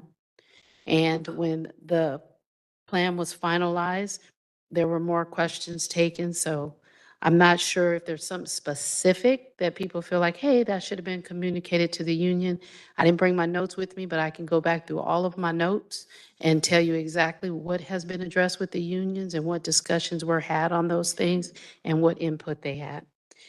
When we talk about the video reviews should have always been part of the briefing, the debriefing process whenever there's a use of force. It's industry standards across law enforcement agencies in the debrief to show the videos. There's some arguments for why people do not show the videos, but it should be standard.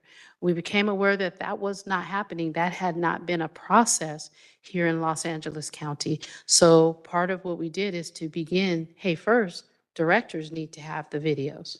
We need to not be able to have this process where people are pulling videos days after the fact. People need to be able to look at these videos in real time. That's the reason why we've been systematically rolling out, as I said, the changes that are going to be coming with use of force so that people are comfortable with what they're doing and have an explanation for why they're doing it.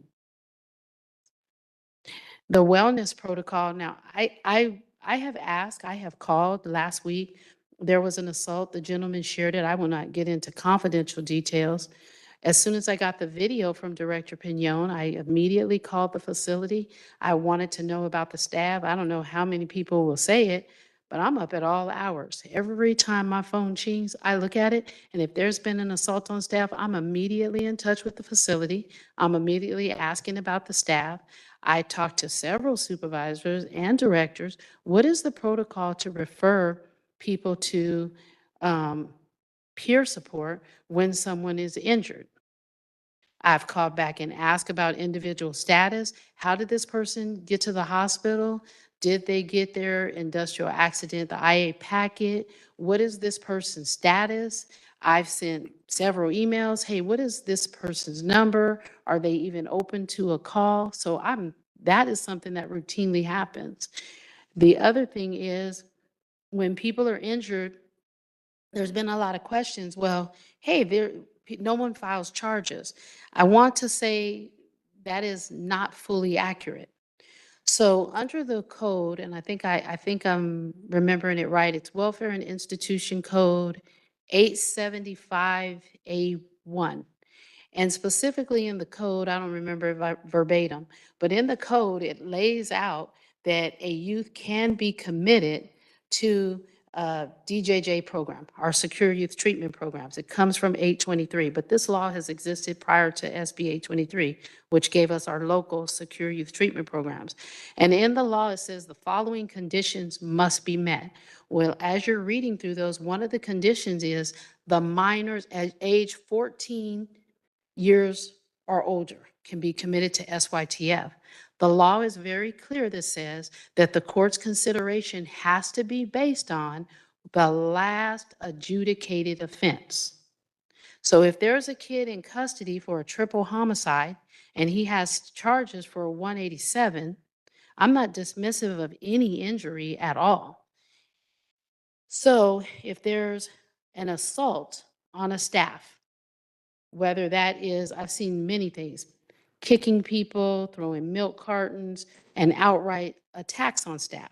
So if I file a charge, if I say, hey, I need you guys to file this 245A1, this assault, and that now becomes the last adjudicated offense, you lose the integrity on the 187. So we do not deal with juveniles now on this 14 or older on this 187 because we filed a lesser offense. There is no provision, and if I'm wrong, anybody correct me, there's many lawyers here. If I'm wrong, there is no provision under the law to file the subsequent offense because you negate the controlling offense. That's all that's about. That it's not about, we don't want to file the charge. So now let me talk about the discipline actions that have been taken. When you look at Title 15 and you look at the policies, there's the separation policy, there's the room confinement policy, and different counties call it different things. So you can do an individualized treatment plan that says these are the steps that you have to follow. When I talked last week, when this happened on Tuesday, I immediately said, hey, Pignon, hit me up. How old is this kid? How old are all the kids that I'm seeing in this video? All 187s. All, if we had filed an assault charge, we would lose the integrity on that, understanding that. What is the disciplinary action? I talked to Ms. Harabid, hey, I need you to pull the policies because I'm looking at a sample policy and under, I think it's like 1313, but I probably have that wrong. 1313 of the Title 15 code, it gives you the 4 hours of that restricted program. And you have to write a justification. It did not rise to the level of a temporary restriction of temporary suspension of rights. It wasn't a major facility disruption. So we immediately used the situation that we had at our disposal. In the interim, because I've been looking at many of the policies here and have changed, worked immediately with policy to change, hey, this doesn't look right. I think we left out this provision. Send out an email to CAPIA, the California Association of Probation Institution Administrators. Ask all of the counties for a copy of their policy. This policy is lacking here. I think that the code that I'm remembering, this is not addressed. This is not addressed under Title 15. We have changed numerous policies to address those lapses. But when you look at the separation policy, we got San Diego's policy. They're all a matter of public record. Policy, San Bernardino, Riverside, Alameda County, Ventura, even asked for Imperials. Our policy and is consistent with the policy of the other counties, and we use the recourse available to us under Title 15. We are in no way taking a step back. I also, in the last 3 weeks, met with our consultant, Mr. Holmes, who is working on, I don't know how familiar, this county started a policy some time ago under Welfare and Institution Code 208.5. The department never finished the policy. Under that policy, under that Welfare and Institution Code, if a youth is 19 years old or more and they have an ongoing history of violence, they present an ongoing safety or security risk to the facility or to other youth, if they're not amenable or to treatment and programming, what makes you not amenable? If you're failing to go to school, if you're failing to participate in programming, coinciding with these behaviors. We met with Supervisor Orozco, who will be working with Mr. Holmes to say, hey, there needs to be a mechanism of how these things are processed. Every time there's an incident, what is the documentation that the facility has kept? Tell me, what have we kept over the last 4, 5 years, even going back to Central? It can't be that someone got out and then they come back and you hit them with all this old documentation. But what has been your process in the facility? Because when you're 19 or older, we can petition the court to do a temporary removal of this youth to detain them at county jail, particularly if they are habitually violent. So working on that process has been happening. Check it out. I mean, there's no reason for me to lie. In addition to that, I would say this, as supervisors, I have said this publicly before. I have said this in meetings at LP. I have said this when I've gone to other places and talked about supervisors. Supervisors are the most critical place of communication in an organization. They talk specifically to the boots on the ground. They relay the message that the department has and what is our standard. It's not only through our supervisors, but it's also how we train staff. You identify your departmental expectations through how you train your staff.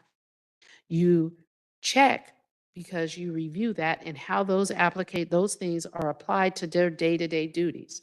And I will say here again, because I've said it at the facility, it is the responsibility, not only mine, not only the chiefs, but our supervisors, to hinge on the policy to say, hey, I can do a separation on this. I can do a temporary administrative segregation on this because it's in the policy. I will say that when people say, well, you have to know the policies, all policies, no matter what the county is, are based on Title 15 when it comes to detention. You have to know Title 15. I've been in this game 34 years and I've only been here since December. And I say to people often, hey, in my mind, that's called something else. Tell me what you call it here, and I'll give a quick breakdown. So that's what I'll say about how we're handling those particular issues in the facility. The last thing that I will say on this, unless there's when I get other questions, I'll respond. Thank you for acknowledging the work that I do, but it's not supporting the plan of Kim Epps. I am not the chief probation officer. I work at the discretion of the chief probation officer. There is not a day at a minimum that the chief, and I'm saying minimum, and it's been a minimum. I haven't had a minimum conversation with him in a long time. And I would say a minimum for us is 3 times a day that we are in conversation. This man is on my phone. He's hit me up in a text. I think his earliest text today was 3:58 a.m. Hey, I need you to take a look at this. Hey, did you follow up on this? Hey, chief, this is what you sent me. I'm sending this back. This man is constantly in communication with me. There is nothing that I go out and beat the drum that is my own. There is nothing that Chief Deputy Williams goes out and beats the drum that is her own. We talk at the behest of the chief. There is not an idea, there is not a presentation that goes forward that he is not intimately aware of. These are his things. I speak on his behalf. When he is not available because he is in meetings, when he is not available because he's dealing with the big ticket items, that is why he gave me operations, and I hope he trusts me to do that, to carry that message forward, and to carry those actions forward. So I do not want anybody, anywhere, the Probation Oversight Commission, any community program, any union, any individual employee to get it twisted. I speak for the chief and I work on behalf of the chief. The ideas, he's like the car, hey, this is where I need to go. We plan the trip based on the things that he told us that he wants to see, and we're the gas in the car that makes it go. But this is always very much his vision and what he's given us to work with. Thank you. So we are running very behind. We're going to take a 5-minute break and then come back, and we're going to table Agenda 6 because of our colleague not being here. And then we'll move to Agenda 7, which is an agenda item that requires a vote. Hopefully you'll stay. We really appreciate you coming today and sharing your voice, members of 721 and my long ago colleagues. We'll be back at 12:10.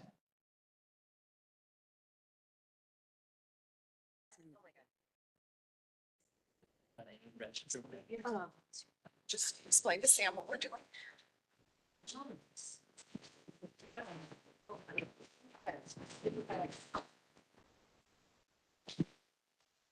Hello.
Now, oops, sorry, it is now 12:10.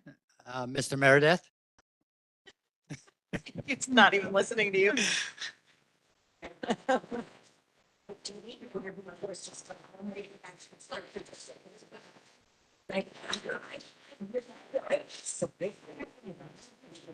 And I don't think you're gonna have to exercise right. Okay, let's, commissioners, let's find our seats.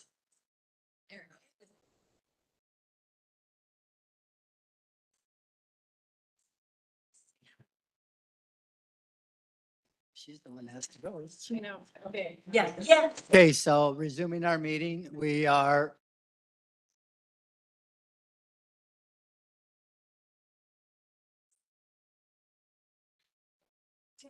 okay. So unless there is any objection, because our colleague Shay Jackson is not here today, and she was the spirit behind agenda item 6. Unless there isn't any objections, I am going to go ahead and table it. We are going to move on to agenda item 7.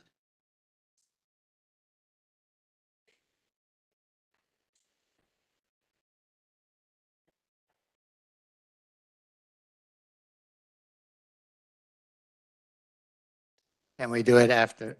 That's right, yes. So for item 7, I will report on the activity of the Commissioner Recruitment Ad Hoc Committee and present the recommended finalists for consideration by the full PLC. After I talk briefly about the process and the finalists, we will vote to recommend to the Board of Supervisors to fill the vacant at-large commission position on the PLC and to disband the ad hoc committee, subcommittee.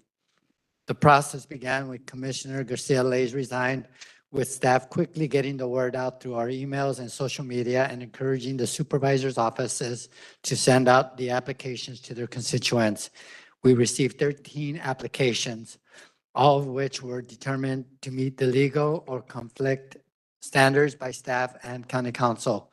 While the applicants vary in terms of their backgrounds and level of expertise, I was very, very pleased to see the high level of qualified people who applied. I think that speaks highly about the work of the commission, and I'm very grateful to all of them who applied. Of those 13 applications, the subcommittee chose 4 to interview who had expertise and qualifications that were outstanding. One of those 4 candidates dropped out of the process while learning more about the time commitment, but the 3 interviews went very well. All 3 members of the subcommittee led the participated and participated in each of the interviews. Staff and justice deputies were also present in the interviews, but only to observe the candidates. The ad hoc committee agreed that 2 applicants demonstrated outstanding qualifications and should be considered by the full POC. The committee chose not to rank the candidates, but to present them in order here to make the decision. The justice deputies present at the interviews did not have any concerns about the 2 finalists and shared their appreciation for the quality of the candidates who applied, and in particular, the 2 finalists. The 2 finalists for consideration are Brooke Harris and Dr. Armida Ornelas. Their resumes have been shared publicly on the agenda with the commissioners. So both interviewed and both brought different skills that would have filled some of the holes that we have. They also shared in their discussions a passion for the work, and they met the this body needs to have certain elements in it to actually meet the criteria that the PRIT set out. So they met that. And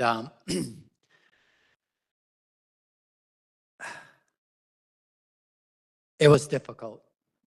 And we wish we could have had both of these individuals join our team, but we can't. So unless a commissioner that was involved in the interview, or if Wendy has any additional words they might want to say about the candidates, I will bring a motion to recommend. We do that after the motion recommendation, yes. Okay. So after much reflection and thoughts about the future success of the commission, I would like to make the motion to nominate Brooke Harris for appointment by the Board of Supervisors as an at-large commissioner. I'll ask for a second, then I'll open the floor for discussion from all of you, in particular for Commissioners Terry and Canales, who had the opportunity to meet with both. Is there a second? Commissioner Terry seconds. Thank you, commissioners. Do you have any questions or comments? Commissioner Meredith?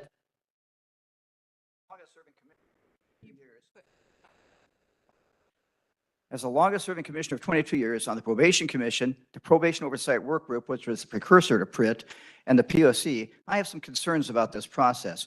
When the board created this commission, they took the 5 board appointees and had us review every application and interview every candidate. And what I see here is there was 13 candidates, all qualified, but we chose only 4 to interview. I think we did a disservice because I know at least one of those was a commissioner, but 2 or 3 of those attended these meetings regularly. So I'd also asked to see the applications, and I was told, yeah, we'll look into that. I heard nothing more on that. So I'm kind of curious to how we decided who we're going to interview and not interview. What was the scoring mechanism for it? I just have a lot of concerns about the transparency of it. I think we did a disservice because I think it was unprofessional not to interview the other applicants, because sometimes in these interviews you find out more about them that's not on the paper. So I'm just going to say that at this point, I find the process to be unacceptable to me, as it has a prima facie appearance of directed influence of what candidates should be submitted to the entire POC, appears to be based on not allowing other candidates to be interviewed, and as such, I'm not able to vote yes on either candidate. Commissioners, questions, concerns?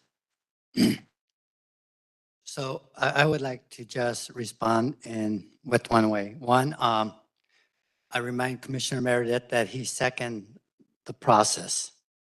But I thought it'd be a valid process. Well, it was explained. The second is that during the first go-round, when the commission was initiated, not all candidates were interviewed. I know this because I was a candidate. I know this because I interviewed every candidate submitted to us by the CEO's office. So that means So we apparently have disagreement on that. Regardless, the policy, I'm not going for it. Okay, so with that in mind, I'm just clarifying that they actually used a similar process. They actually looked at all the candidates and just forwarded some of them, but not all of them. That's not the same process. Okay, well, unless there are any concerns, I will ask Wendy to take a vote on whether or not to present Brooke Harris as a nominee for appointment to the board.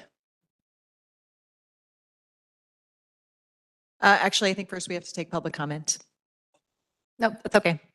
So if you'd like to make public comment in the room, please stand and give your public comment. And if you'd like to make public comment online, you need to be registered on WebEx, and you can't make public comment if you're watching on YouTube. Use the little raise your hand function or dial *3. And I will start the timer and you can begin, Mr. Bell. Hey, I'm looking at the gentleman's resume right here. Pacific Juvenile Defender Center, Center for Juvenile Law Policy, where he did a lot of, was pretty much a defender, public defender. Now with the probation commission, you guys are supposed to be fair and impartial, right? But we're hiring people that are obviously career is set on focusing just on the juveniles, focusing on helping them. Have you guys asked him questions about how he'll help the officers as well? How he'll look into officers? You heard a lot today about our concerns, about what we want to go through. We see defenders, juvenile defenders, juvenile this. You know, there's a whole field office as well, right? Where adults are being handled with as well, but we're hiring somebody that only really deals with juveniles. You know, so I just really want to ask once again that if this is a fair and impartial commission, that we make sure the people that we put on this commission are fair and impartial as well. Thank you.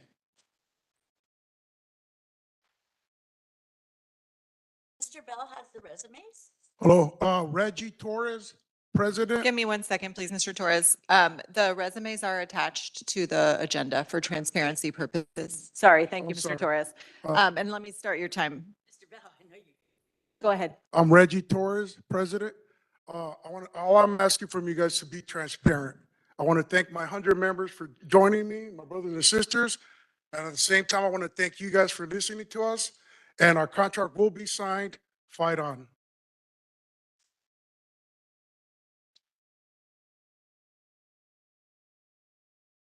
It's online. Okay, Tanya. Thank you. So we have a couple of virtual comments. We'll start with Tanya Ibanez. Tanya, we'll unmute you and you may need to unmute yourself.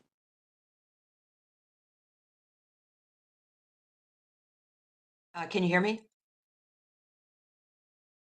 Tanya, can you try it? We're trying to, you're unmuted on our end.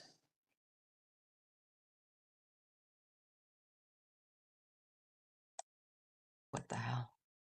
Tanya, Yep. we can't hear you. No. Shit. Isn't this working? Can you hear me? Let's go to Audrina and we'll Can come you hear back to me? you, Tanya. Audrina, we're going to unmute you. Sure if this is the right comment I'm supposed to comment. Is this the public comment at the end? Hello? Okay, great. You can begin, Audrina. I'm not sure if I'm commenting on the right agenda. Is this the public comment at the end? No, we're talking about the selection of the new commissioner. Can you hang on for a little while if you want to Sure. give general public comment? Okay, thank Yes, you. Thanks. Let's go back to Tanya. Hello, can you hear me? Yes, we can. You can begin. Oh, Thank you. thank you.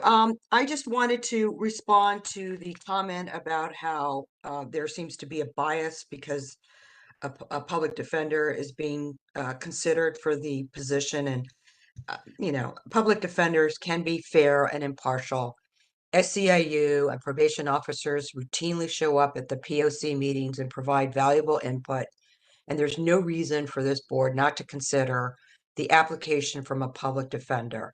And as I also recall that last month, there was the same comment from Commissioner O'Merrick about the process, and he was informed by the POC members that he had already agreed to the process and what was supposed to take place.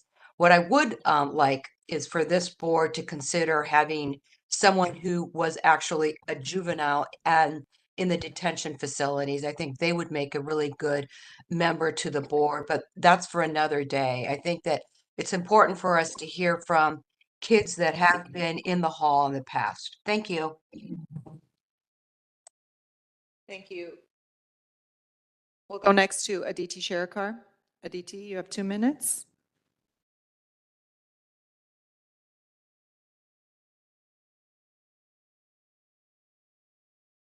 Aditi, you may need to unmute yourself. Can you hear me?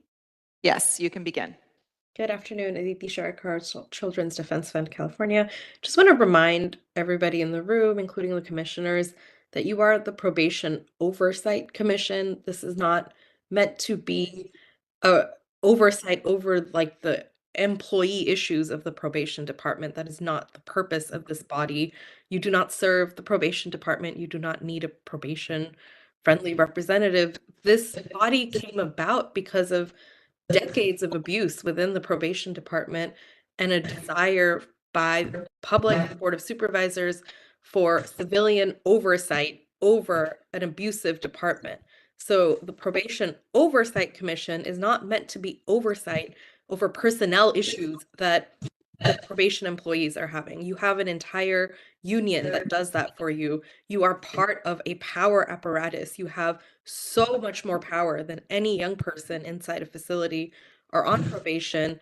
The point of the Probation Oversight Commission is to shed sunlight on abuses within the probation department. That's meant to be to monitor the reforms that we have passed and hope to implement within the department. Civilian oversight over a law enforcement entity has nothing to do with personnel or contract issues that a probation officer may be facing. And it has nothing to do with giving equal weight to probation or something like that. That is not the point of this body. The point of this body is to protect young people inside by providing civilian oversight. And the only reason this body exists is because of the abuses of the probation department. So it doesn't make any sense to be sitting here and talking about whether or not you should have a probation friendly person up there or somebody who is aligned with probation in any way. It would defeat the entire purpose of this body. Thank you. Thank you. Next up, we have Lena Mallett. Okay. That's the end of our public comment. Commissioners, comments, concerns? Comments or concerns? I just want to make a comment, Commissioner Meredith. I think when we did originally vote on this process, it was done in transparency. I mean, I don't think we ever meant to exclude anyone. And yeah, I don't even know why I made a comment now that I'm thinking about it. I am going to read the section of the ordinance that lists membership just to address one of the public comments. This is word for word from the ordinance establishing the POC. It says, the commission shall consist of 9 members with at least 1 member who is formerly justice system involved, at least 1 member who is a family member of someone who is currently or formerly justice involved, at least 1 member who is a member of the State Bar of California with juvenile or criminal justice expertise. Those are 3 requirements of the ordinance. You will note that we have those people who currently serve on the commission, although I will note that 2 of them who are seated at the table to my left who meet those qualifications are board appointees, not at-large appointees, meaning that they serve at the will of the appointed board member. That would be Commissioners Kakani and Canales, just to be clear.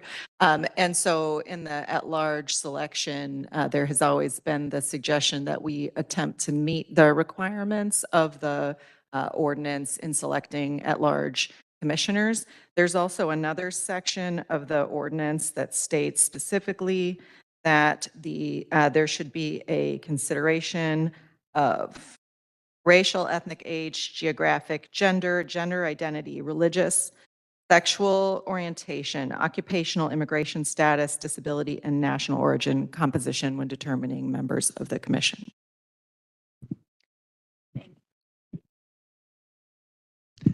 So to clarify the vote and the motion, if Brooke Harris receives the votes, majority of the votes, there will not be a vote for the second candidate.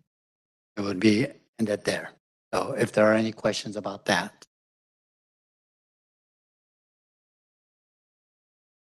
I'm not sure how to answer.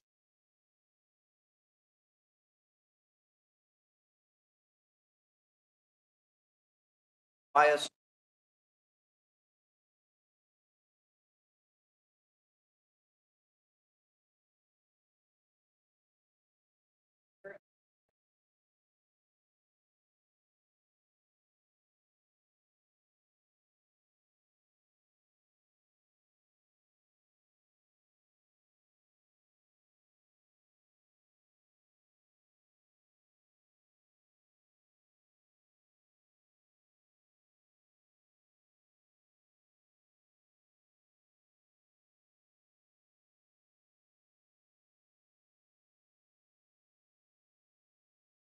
Suggestion?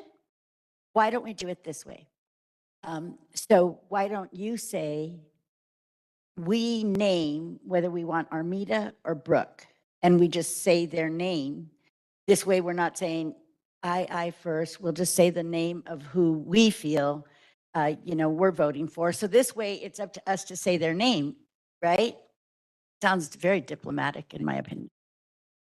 I think that's a question for County Council.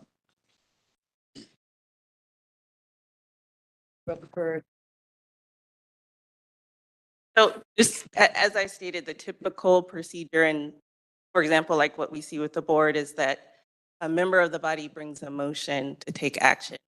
That's generally pursuant to the Robert's Rules of Order, which the board prefers all commissions to follow. So that is the typical procedure, but the commission will run its business as it sees fit. But typically, a motion is brought and then a motion is voted on. And if that fails, there can be an alternate motion. And essentially, by not voting for Brooke Harris, you voted for Armida. So.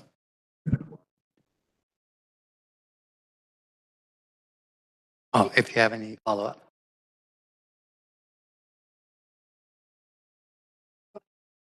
Oh, no, I was giving you a chance to any follow-up. Okay. So Wendy, will you take the vote, please? Okay, so we have a motion and a second. I will note for the minutes that Commissioner Meredith has left, but we still have a quorum with 5 members present. So the motion made by Commissioner Mundo and seconded by Commissioner Terry, yes, is to recommend Brooke Harris as the appointee to the at-large open position for consideration by the Board of Supervisors. So commissioners, please vote yes, no, or abstain. Commissioner Canales? I vote no, that means. It means that I want to answer your question technically. It means that you're voting no to the recommendation of Brooke Harris to the commission. So you can interpret that in the way that you have just stated, but the vote is yes or no for Brooke Harris. Still do. Correct. Okay, then no. Commissioner Prater?